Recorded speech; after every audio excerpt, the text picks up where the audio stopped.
2025 JEE advanced എക്സാമിന്റെ result വന്നു. അതുപോലെ തന്നെ ജോസ അലോട്ട്മെന്റ് പ്രൊസീജിയറും ആരംഭിച്ചിരിക്കുകയാണ്. വിദ്യാർത്ഥികൾക്ക് ഒത്തിരി സംശയങ്ങളുണ്ട്.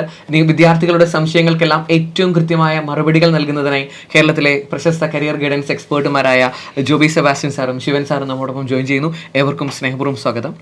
സാർ, ഒത്തിരി വിദ്യാർത്ഥികൾ നമ്മുടെ വീഡിയോയ്ക്ക് ചുറ്റും കമന്റുകൾ രേഖപ്പെടുത്തിയിട്ടുണ്ട്. ചിലതൊക്കെ വളരെ നിസ്സാരമെന്ന് കരുതാം, ചിലതൊക്കെ വളരെയധികം പ്രാധാന്യം അർഹിക്കുന്നതാണ്. ഓരോ കമന്റിനും നമുക്ക് മറുപടികളിലേക്ക് കിടക്കാം. സാർ, ആദ്യമായിട്ട് കുറച്ചധികം വിദ്യാർത്ഥികൾ ചോദിച്ചിട്ടുണ്ട്, ഏതെങ്കിലും ഒരു ഏജ് ഗ്യാപ്പ് സർട്ടിഫിക്കറ്റ് കൊടുക്കേണ്ട കാര്യമുണ്ടോ, പ്രത്യേകിച്ചും റിപ്പീറ്റർ പഠിക്കുന്ന വിദ്യാർത്ഥികൾ? ഇല്ല, ജോസ അലോക്കേഷൻ സംബന്ധിച്ച് അങ്ങനെ ഒരു ഇതേ ഇല്ല. ഒരു ഗ്യാപ്പ് സർട്ടിഫിക്കറ്റോ അങ്ങനെ ഒരു സർട്ടിഫിക്കറ്റേ ഇല്ല. വ്യക്തമായിട്ട് അപ്ലോഡ് ചെയ്യുന്ന ഡോക്യുമെന്റ്സിനെ കുറിച്ച് അതിനകത്ത് വ്യക്തമായിട്ട് പറയുന്നുണ്ട്. അത് നമുക്ക് ഡീറ്റെയിൽ ആയിട്ട് ചർച്ച ചെയ്യുകയും ചെയ്യാം. റിപ്പീറ്റ് ചെയ്തു അങ്ങനെയുള്ള വിദ്യാർത്ഥികൾ കാരണം ആദ്യം നമുക്കറിയാം ഇത് അപ്ലൈ ചെയ്യാൻ പറ്റുന്നത് 3 വിഭാഗത്തിന് മാത്രമേ ഉള്ളൂ, 2 ചാൻസ് ഉള്ളൂ. അപ്പൊ പിന്നെ അങ്ങനെ ഒരു പ്രൊസീജിയർ വേണ്ട എന്നുള്ളത് കൊണ്ടായിരിക്കാം. ഇനി മറ്റ് ജോസായിക്ക് പുറത്തുള്ള ഏതെങ്കിലും പ്രൈവറ്റ് ഇൻസ്റ്റിറ്റ്യൂഷനൊക്കെ ഒരു പക്ഷേ ചോദിക്കുന്നുണ്ടാവും. പക്ഷെ ജോസായിൽ ഒരിക്കലും അതിന്റെ ഒരു ആവശ്യം വന്നിട്ടില്ല. സാർ, അടുത്തൊരു ചോദ്യം ചോദിച്ചിരിക്കുന്നത് BARC സംബന്ധിച്ച് NIT ആണോ SPA ആണോ തിരഞ്ഞെടുക്കുന്നത്, ഏതാണ് ഏറ്റവും നല്ലത് എന്നുള്ളതാണ്. നമ്മൾ NIT എന്ന് പറയുമ്പോൾ എല്ലാ NIT നമുക്ക് അതിനകത്ത് പറയത്തില്ല. പക്ഷേ കാലിക്കട്ട് NIT ആണ് നമ്മൾ ഇപ്പോൾ ഈ ഒരു NIT SPA കമ്പയർ ചെയ്യുമ്പോൾ അതിനകത്ത് ബെസ്റ്റ് NIT കാലിക്കട്ടാണ്. അതിനുശേഷം മാത്രമേ SPA തമ്മിൽ വലിയൊരു വേരിയേഷൻ പറയാനില്ല. 3 ഡൽഹിയും വിജയവാഡയുണ്ട്, അതുപോലെ തന്നെ ഭോപ്പാലുണ്ട്. പിന്നെ നമ്മൾ NIT ട്രിച്ചി നല്ലതാണ്. അപ്പം കാലിക്കറ്റിന് ശേഷം നമ്മൾ ആലോചിക്കുക, പല കാര്യങ്ങൾ വരും. നമുക്ക് ലൊക്കേഷൻ ഒരു കാര്യമാണ്, വലിയൊരു വ്യത്യാസം പറയാനില്ല. കാലിക്കറ്റ് നമ്മൾ 1ാം സ്ഥാനം തന്നെ കൊടുക്കാം, ധൈര്യമായിട്ട് അത് ചെയ്യാം. പിന്നെ ട്രിച്ചി അടുത്തായതുകൊണ്ട് വേണമെങ്കിൽ ട്രിച്ചിയെ വേണമെന്നുകൂടെ പരിഗണിക്കാം. ട്രിച്ചിയും സ്പാകളും തമ്മിൽ വലിയൊരു വേരിയേഷൻ പറയാനില്ല. സ്പാ 3 ഏകദേശം അടുത്തടുത്ത് തന്നെ വരുന്നതാണ്. ആ ഒരു ഫീൽഡിന് വേണ്ടി തന്നെയുള്ള ഇൻസ്റ്റിറ്റ്യൂഷൻ ആയതുകൊണ്ട് അങ്ങനെ പരിഗണിച്ചാൽ മതി. സാർ, കുറച്ചധികം കമൻറ്റുകൾ വന്നിട്ടുണ്ട്. 2-3 വിദ്യാർത്ഥികളുടെ കമൻറ്റുകൾ ഞാൻ ഒന്നിച്ചാണ് വായിക്കാൻ ആഗ്രഹിക്കുന്നത്. അതെല്ലാം തന്നെ CWG ദാസ കോട്ടയുമായി ബന്ധപ്പെട്ടതാണ്. ആദ്യത്തെ ചോദിച്ചിരിക്കുന്നത്, ഞാനൊരു റിപ്പീറ്റർ വിദ്യാർത്ഥിയാണ്. അങ്ങനെ ഒരു റിപ്പീറ്റർ വിദ്യാർത്ഥി CWG അല്ലെങ്കിൽ ദാസ കോട്ടയ്ക്ക് അപ്ലൈ ചെയ്യുന്നതിന് എന്തെങ്കിലും പ്രശ്നങ്ങളുണ്ടോ എന്നുള്ളതാണ് ഒന്നാമത്തെ ചോദ്യം. അതുപോലെ തന്നെ ഇതേ ഒരു ചോദ്യമായിട്ട് ചോദിച്ചിരിക്കുകയാണ്, ഈ ഒരു ദാസ അല്ലെ CWGയിലേക്ക് വരുമ്പം മിനിമം +2 വേണ്ട മാർക്ക് ചിലയിടത്ത് 60% എന്ന് പറയുന്നു, ചിലർക്ക് 75% എന്ന് പറയുന്നു. ഇതിലേതാണ് കറക്റ്റ് എന്നാണ് ചോദിക്കുന്നത്. ഇനി ഒരു വിദ്യാർത്ഥി വേറെ രീതിയിൽ ചോദിക്കുകയാണ്, സാർ, എനിക്ക് ദാസ അല്ലെ CWG എലിജിബിലിറ്റി ഉണ്ട്, അങ്ങനെയാണെങ്കിൽ ഞാൻ ജോസ അലോട്ട്മെന്റ് പ്രൊസീജിയറിൽ പങ്കെടുക്കണോ എന്നുള്ള 3 ചോദ്യങ്ങൾ കണക്ട് ചെയ്ത് വന്നിരിക്കുകയാണ്. ഒന്നാമത് നമുക്കറിയാം ദാസ സ്കീം എന്താണെന്ന് തന്നെ പ്രേക്ഷകർക്ക് അറിയണമെങ്കിൽ +1 +2 വിദേശത്ത് പഠിച്ച വിദ്യാർത്ഥികൾക്ക് നമ്മുടെ NITയിലും IIITയിലും ഏതാണ്ട് അതേ ഫീസ് സ്ട്രക്ചറിൽ തന്നെ കിട്ടുന്ന ഒരു സ്കീമാണ് CAWG കോട്ട എന്ന് പറയുന്നത്. ഇനി അതല്ല, കൂടുതൽ ഫീസ് കൊടുത്തിട്ട് വേണമെന്നുണ്ടെങ്കിൽ സാർക്ക് നോൺ സാർക്ക് കൺട്രീസിൽ +1 +2 പഠിച്ചവർക്ക് ദാസ സ്കീം വഴി തന്നെ ഈ NITയിലും IIITയിലും ഒക്കെ പ്രവേശനം നേടാം. അപ്പം വിദേശത്ത് +1 +2 പഠിച്ചവർക്കുള്ള സ്കീമാണ് ദാസ സ്കീം. പിന്നെ ആദ്യത്തെ ചോദ്യം എന്ന് പറയുന്നത്, +1 +2 പഠിച്ചു, അത് കഴിഞ്ഞ് തിരിച്ചിവിടെ വന്നിട്ട് റിപ്പീറ്റ് ചെയ്തു, അങ്ങനെയുള്ളവർക്ക് എന്തെങ്കിലും ബുദ്ധിമുട്ടുണ്ടോ എന്നാണ്. ഇല്ല, വർക്ക് പെർമിറ്റ് ഉണ്ടായിരിക്കണം. അതായത് ഫാദറാണ് അവിടെ ജോലി ചെയ്യുന്നതെങ്കിൽ വർക്ക് പെർമിറ്റ് ഈ വർഷവും ഉണ്ടായിരിക്കണമെന്ന് മാത്രമേ ഉള്ളൂ. റിപ്പീറ്റ് ചെയ്യുന്നവർക്ക് ആ സ്കൂളിൽ പഠിച്ചു എന്നുള്ളതിനുള്ള തെളിവുണ്ടായിരിക്കണം. വിദേശത്തായിരിക്കണം, വർക്ക് പെർമിറ്റ് ഈ വർഷവും ഉണ്ടായിരിക്കണം എന്ന് മാത്രമേ ദാസ സ്കീമിൽ റിപ്പീറ്റ് ചെയ്തോണ്ട് യാതൊരു പ്രോബ്ലം ഇല്ല. രണ്ടാമത്തെ ക്വസ്റ്റ്യൻ 60% 70%. അത് 2023 വരെ 60% മാർക്ക് മതിയായിരുന്നു. പക്ഷേ കഴിഞ്ഞ വർഷം റായ്പൂർ NIT ആണ് 2024 ദാസ അഡ്മിഷൻ നടത്തിയത്. കൃത്യമായിട്ട് പറയുന്നുണ്ട് 75%. തീർച്ചയായിട്ടും കഴിഞ്ഞ വർഷം മുതലാണ് അത് ആരംഭിച്ചത്. അതുകൊണ്ട് അങ്ങനെ ഡബിട്ട് വന്നതുകൊണ്ടായിരിക്കും. അതിന് മുമ്പ് ഒരു 60 മതിയായിരുന്നു.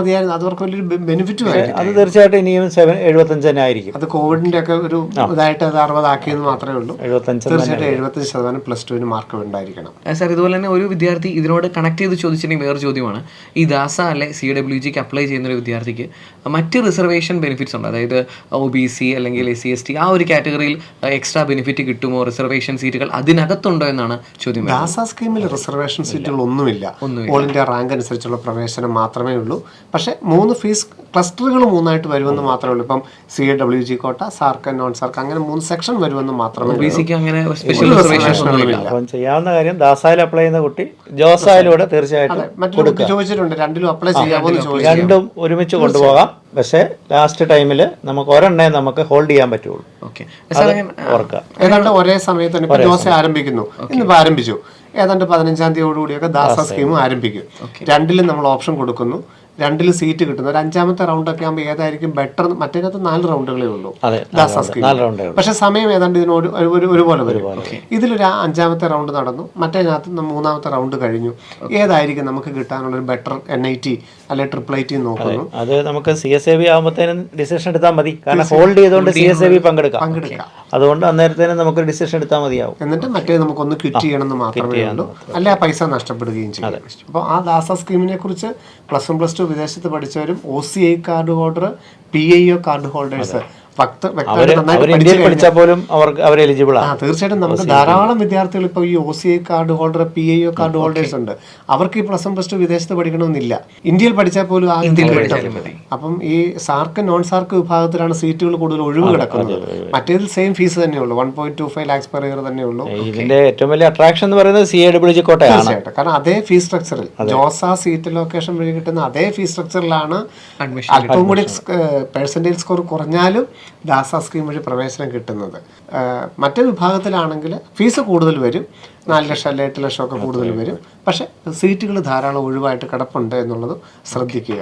പിന്നെ നമുക്കിനി വരുമ്പോൾ ചോദ്യം ഉണ്ടാവും തീർച്ചയായിട്ടും CSABനെ കുറിച്ചും. അതുപോലെ വ്യക്തമായിട്ട് കുട്ടികൾ മനസ്സിലാക്കണം, ഈ അലോട്ട്മെന്റിന്റെ പല ഘട്ടങ്ങളിലൂടെയും കടന്നു പോകുമ്പോൾ ഇതിന്റെ ഈ 6 റൗണ്ടുകളും തൊട്ടടുത്ത് വരുന്ന 2 റൗണ്ടാണ് CSAB. ഈ 8 റൗണ്ടുകളെ കുറിച്ച് നന്നായിട്ടൊന്ന് പഠിക്കേണ്ടതിന്റെ ഒരു ആവശ്യമുണ്ട്. തീർച്ചയായിട്ടും സാറിന്റെ വരുന്ന സെഷനുകളൊക്കെ ശ്രദ്ധിക്കണം. സാർ, ഒരു ഒത്തിരിയധികം വിദ്യാർത്ഥികൾ ചോദിച്ചിട്ടുള്ളൊരു കമൻ്റാണ്, സാർ ഇതിനകത്ത് JEE ആപ്ലിക്കേഷൻ പ്രൊസീജിയറിൽ അഡ്മിറ്റ് കാർഡിൻ്റെ എന്തെങ്കിലും ആവശ്യമുണ്ടോ? എൻ്റെ കയ്യിൽ നിന്ന് അഡ്മിറ്റ് കാർഡ് നഷ്ടപ്പെട്ടു പോയി, ചില അഡ്മിറ്റ് കാർഡ് ചില സെൻറ്ററുകളിലെ എക്സാം ഇൻവിജിലേറ്റേഴ്സ് എടുത്തു വെച്ചു, തിരിച്ചു തന്നില്ല, ഈ അഡ്മിറ്റ് കാർഡ് നഷ്ടപ്പെട്ടു പോയി, എന്ത് ചെയ്യണം? അത് ഈ നീറ്റിന്റെ മെഡിക്കലുമായിട്ട് ബന്ധപ്പെട്ടിട്ടാണ് ഈ അഡ്മിറ്റ് കാർഡിന്റെ ഒക്കെ ആവശ്യം വരുന്നത്. ഈ എഞ്ചിനീയറിംഗ് JEE അല്ലെങ്കിൽ ജോസ സീറ്റ് ലൊക്കേഷൻ ദാസ സ്കീമിലൊന്നും അഡ്മിറ്റ് കാർഡ് മാത്രം പറയുന്നത് അവരൊരു ക്രൈറ്റീരിയ ആയിട്ട് സർട്ടിഫിക്കറ്റ് പറയുന്നുണ്ട്, പക്ഷെ ഒരു കുഴപ്പമില്ല. ഡൗൺലോഡ് ചെയ്ത ഫോർമാറ്റ് അത് മതി. ആവശ്യമില്ല. ബാക്കി സ്കോർ കാർഡും എല്ലാം നമ്മുടെ ഉണ്ടല്ലോ. അത് മെഡിക്കലിനാണ് അത് പ്രധാനപ്പെട്ട ഒരു ഡോക്യുമെന്റ് ആയിട്ട് പറയുന്നത്. ജെയ്ക്ക് ഒരു സബ് ഇത് കൊടുക്കണമെന്നേ ഉള്ളൂ, ഒരു ബുദ്ധിമുട്ടും ഇല്ല. നമുക്ക് ഇന്ത്യയുടെ സൈറ്റിൽ കയറിയാൽ എപ്പോഴും ഡൗൺലോഡ് ചെയ്യാം. സാർ, കുറച്ചധികം വിദ്യാർത്ഥികൾ ചോദിച്ചിട്ടുള്ളൊരു ചോദ്യമാണ്. സാർ, അവർ EWS കാറ്റഗറിയിലാണ് വരുന്നത്. അങ്ങനെയുള്ളവർ അപ്ലൈ ചെയ്യുമ്പോഴത്തേനും ഏത് റാങ്കാണ് നോക്കേണ്ടത്? കോമൺ റാങ്ക് വെച്ചാണോ വിലയിരുത്തേണ്ടത്, അത് അവർക്ക് ഏറ്റവും ബാധകമായ കാറ്റഗറി റാങ്കാണ്? ഏതാണ് ശരിക്കും പരിഗണിക്കുന്നത്? ജോസ സീറ്റ് ലൊക്കേഷനകത്ത് നമ്മൾ യഥാർത്ഥത്തിൽ നമ്മൾ ഓപ്ഷൻ കൊടുത്താൽ മാത്രം മതി. നമുക്ക് അനുവദിച്ചിരിക്കുന്ന കാറ്റഗറി എന്താണെന്ന് ഓൾറെഡി അവിടെ അസൈൻ ചെയ്തിട്ടുണ്ട്. അപ്പോൾ നമ്മൾ EWS ആയിട്ട് കൊടുക്കുകയോ OBC ആയിട്ട് കൊടുക്കുക അങ്ങനെയൊന്നും ചെയ്യേണ്ടതില്ല. നമ്മുടെ പ്രിഫറൻസ് ഓർഡർ എൻ്റർ ചെയ്താൽ മാത്രം മതി. പക്ഷേ നമ്മൾ ലാസ്റ്റ് ഇയർ നമുക്ക് എന്താണ് സാധ്യത എന്നും കൂടെ നമ്മൾ അറിയണമല്ലോ. 2024 ഓപ്പണിംഗ് ആൻഡ് ക്ലോസിംഗ് റാങ്ക് നോക്കുമ്പം അവിടെ റിസർവേഷൻ വിഭാഗത്തിലുള്ളവരുടെ കാറ്റഗറി റാങ്കാണ് കൊടുത്തിരിക്കുന്നത്, അത് ഓവറോൾ റാങ്ക് അല്ല. അപ്പം അതാത് കാറ്റഗറിയിലുള്ളവരുടെ ലാസ്റ്റ് റാങ്ക് നോക്കിയിട്ടാണ് തങ്ങളുടെ സാധ്യത എന്താണെന്ന് മനസ്സിലാക്കേണ്ടതെന്ന് മാത്രം. പക്ഷേ ഓപ്ഷൻ കൊടുക്കുമ്പം കാറ്റഗറി റാങ്ക് എന്നോ അല്ലെങ്കിൽ ഓവറോൾ റാങ്ക് എന്നൊന്നും വേണ്ട, എൻ്റെ പ്രിഫറൻസ് ഓർഡർ എന്താണ് എന്നുള്ളത് വ്യക്തമായിട്ട് അതിനകത്ത് ആഡ് ചെയ്താൽ മാത്രം മതി. പിന്നെ അതിനോട് ഒരു അഡീഷൻ ഉള്ളത്, CSABിലേക്ക് വരുമ്പോൾ CRL മാത്രമാണ്.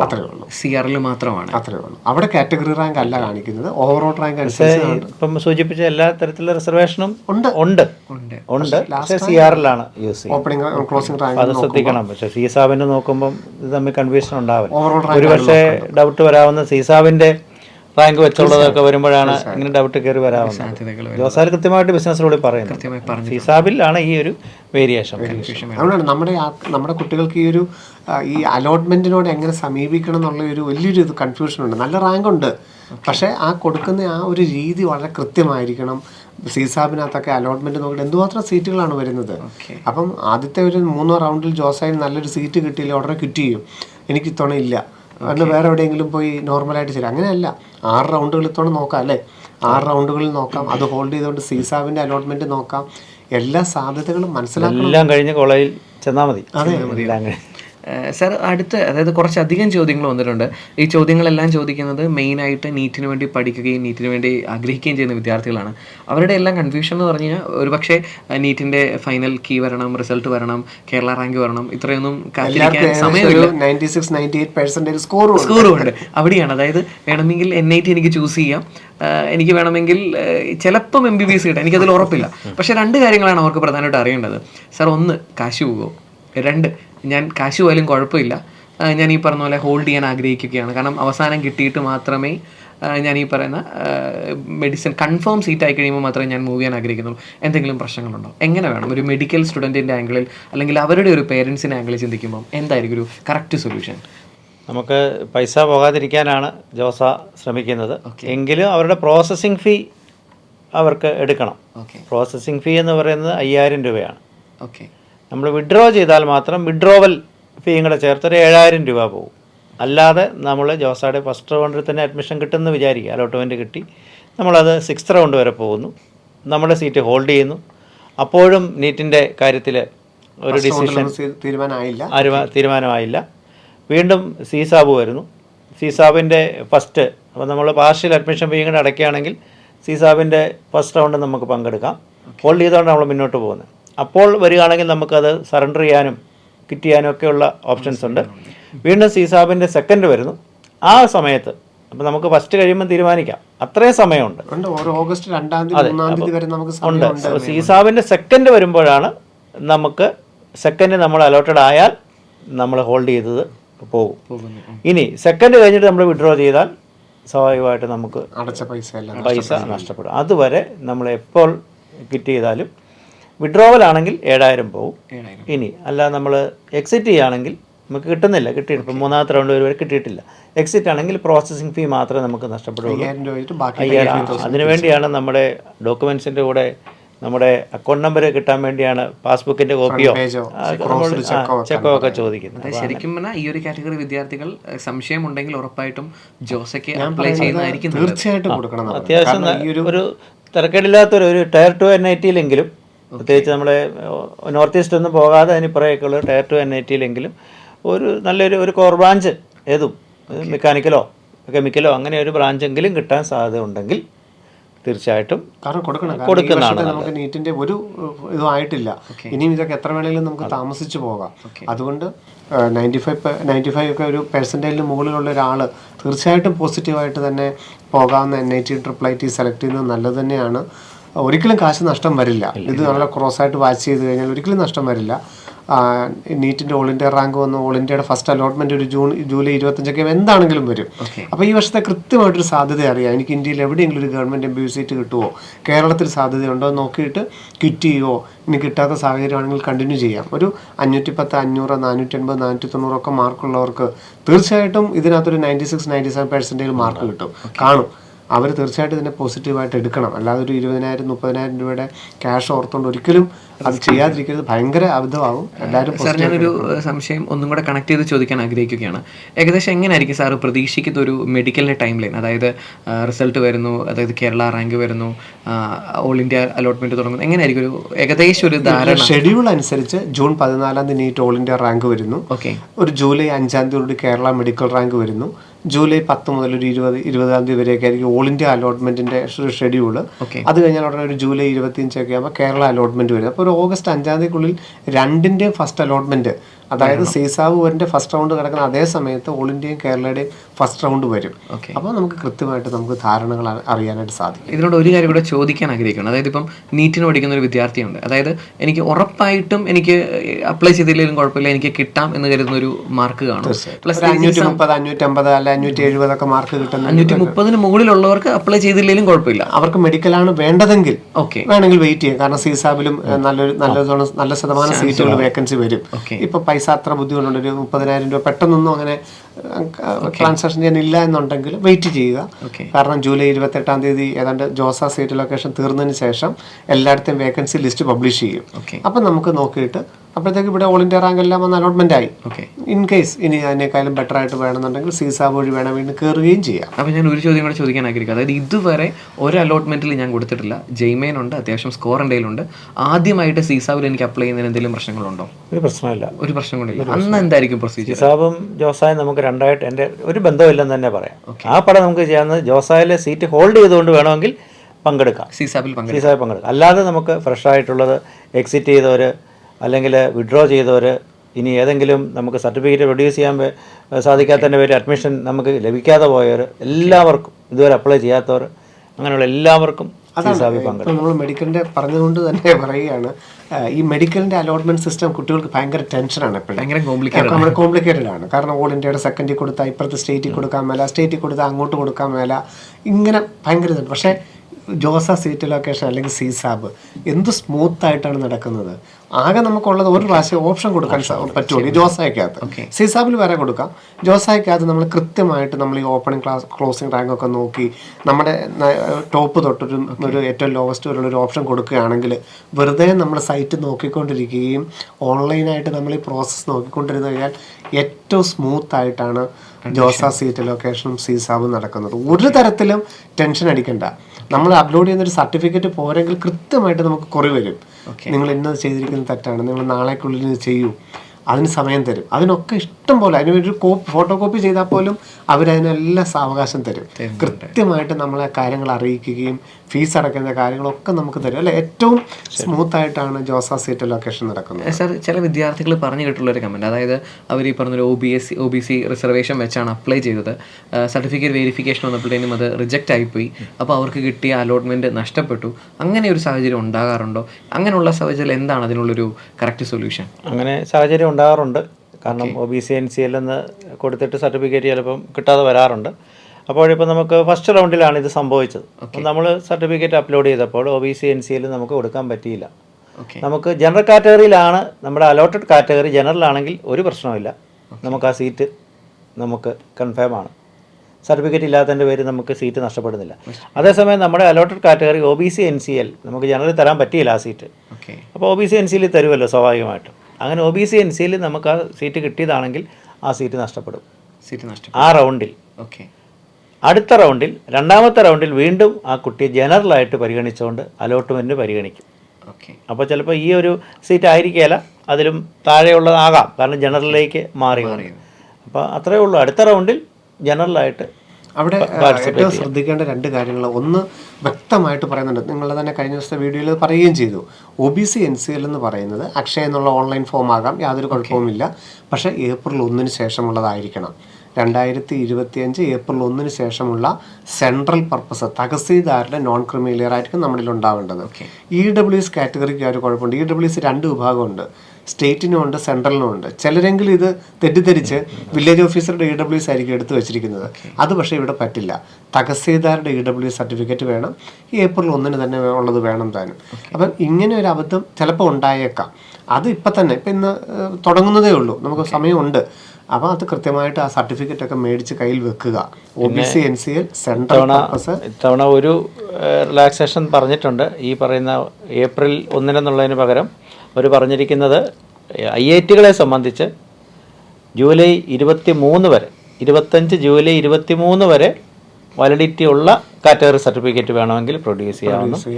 NIT-കളെ സംബന്ധിച്ച് ആഗസ്റ്റ് 31 വരെ വാലിഡിറ്റി ഉള്ള കാറ്റഗറി സർട്ടിഫിക്കറ്റ് അത് ഈ വർഷം പുതുതായിട്ട് മിനിസ്റ്റേഴ്സിന് ഉൾപ്പെടുത്തിയിട്ടുണ്ട്. എങ്കിലും നമ്മൾ സാധാരണ നമ്മൾ ചെയ്യുന്നത് April 1 ശേഷമുള്ള സർട്ടിഫിക്കറ്റ് ആണ്. ഇനി ആർക്കെങ്കിലും അതില്ലാതെ വന്ന് നേരത്തെ കിട്ടുന്നില്ല. അതെ, അപ്പോൾ അത് ഇങ്ങനെ ഒരു കാര്യം കൂടെ ഉണ്ട്.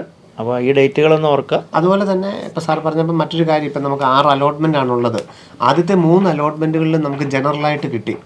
നമുക്ക് അപ്പം നമുക്കൊരു ഇവിടെ ഫ്രീസർ, സ്ലൈഡ് അല്ലെങ്കിൽ ഫ്ലോട്ട് എന്നുള്ള ഓപ്ഷൻ ഉണ്ട്.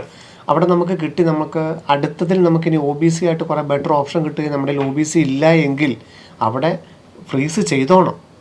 നമുക്ക് ആദ്യത്തെ 3 റൗണ്ടിൽ അല്ല, ആദ്യത്തെ 2 റൗണ്ടിൽ നമുക്ക് ജനറലായിട്ട് കിട്ടി, നമ്മുടെ OBC ഇല്ല, അല്ലെങ്കിൽ OBCയുടെ നമുക്ക് വാലിഡ് ആയിട്ടുള്ള സർട്ടിഫിക്കറ്റ് ഇല്ല എങ്കിൽ ജനറലായിട്ട് കിട്ടും. നമുക്ക് അബദ്ധം പറ്റിയതാണ്. കാരണം JEE അപ്ലൈ ചെയ്തതിന് ശേഷം ഇങ്ങോട്ട് കാറ്റഗറി ചേഞ്ച് ചെയ്യാൻ ഒരവസരവും കൊടുത്തിട്ടില്ല. അപ്പോൾ യഥാർത്ഥത്തിൽ OBC ഇല്ലാത്ത ഒരാളായിരുന്നിരിക്കാം, അല്ലെങ്കിൽ EWS ഇല്ലാത്ത ഒരാളായിരുന്നിരിക്കാം. അദ്ദേഹത്തിന് ജനറലായിട്ട് കിട്ടുന്ന ആദ്യത്തെ റൗണ്ടുകളിലാണെങ്കിൽ ആദ്യത്തെ റൗണ്ട് തന്നെ OBC ആയിട്ടോ EWS ആയിട്ടോ കിട്ടിയാൽ കുഴപ്പമില്ല, അതങ്ങ് ക്യാൻസൽ ആയിപ്പോയെന്നേ ഉള്ളൂ. 2, 3, 4, 5, 6 ജനറലായിട്ട് പരിഗണിച്ചോളൂ. 1, 2, 3 ജനറലായിട്ട് പരിഗണിച്ചു, സീറ്റ് കിട്ടി. നമ്മൾ ഫ്ലോട്ട് ചെയ്തുകൊണ്ടിരുന്നു. നമുക്ക് 4ാമത്തെ റൗണ്ടിൽ OBC ആയിട്ട് കിട്ടി, കുറേ കൂടെ ബെറ്റർ ഓപ്ഷൻ കിട്ടി. നമ്മളെ സർട്ടിഫിക്കറ്റ് ഇല്ലെങ്കിൽ എല്ലാം ക്യാൻസലായി പോകും. 5ാമത്തെ റൗണ്ടിൽ നമ്മളെ ജനറലായിട്ടേ പരിഗണിക്കുകയുള്ളൂ. അപ്പോൾ നമുക്ക് പുറകോട്ട് പോകാൻ പറ്റില്ല. 1, 2, 3 പോയി. ശരിയല്ലേ? ഞാൻ പറഞ്ഞത് ക്ലിയർ ആയി എന്ന് മനസ്സിലാകുന്നു. അപ്പം സർട്ടിഫിക്കറ്റ് നമ്മൾ കാറ്റഗറി കൊടുക്കുകയും നിലവിൽ നമ്മുടെ സർട്ടിഫിക്കറ്റ് ഇല്ലാത്തൊരു സാഹചര്യമാണെങ്കിൽ നമുക്ക് ജനറലായിട്ട് നമുക്ക് അലോട്ട്മെന്റ് കിട്ടുന്ന സമയത്ത് പറ്റുമെങ്കിൽ അത് ഫ്രീസ് അതാണ് ചെയ്യുന്നത് സേഫ്. കാരണം ഇനി അടുത്തത് OBC NCLലാണ് അടുത്തത് പരിഗണിക്കുന്നതെങ്കിൽ ഇതും കൂടി ക്യാൻസൽ ആയി പോവുകയും ചെയ്യും.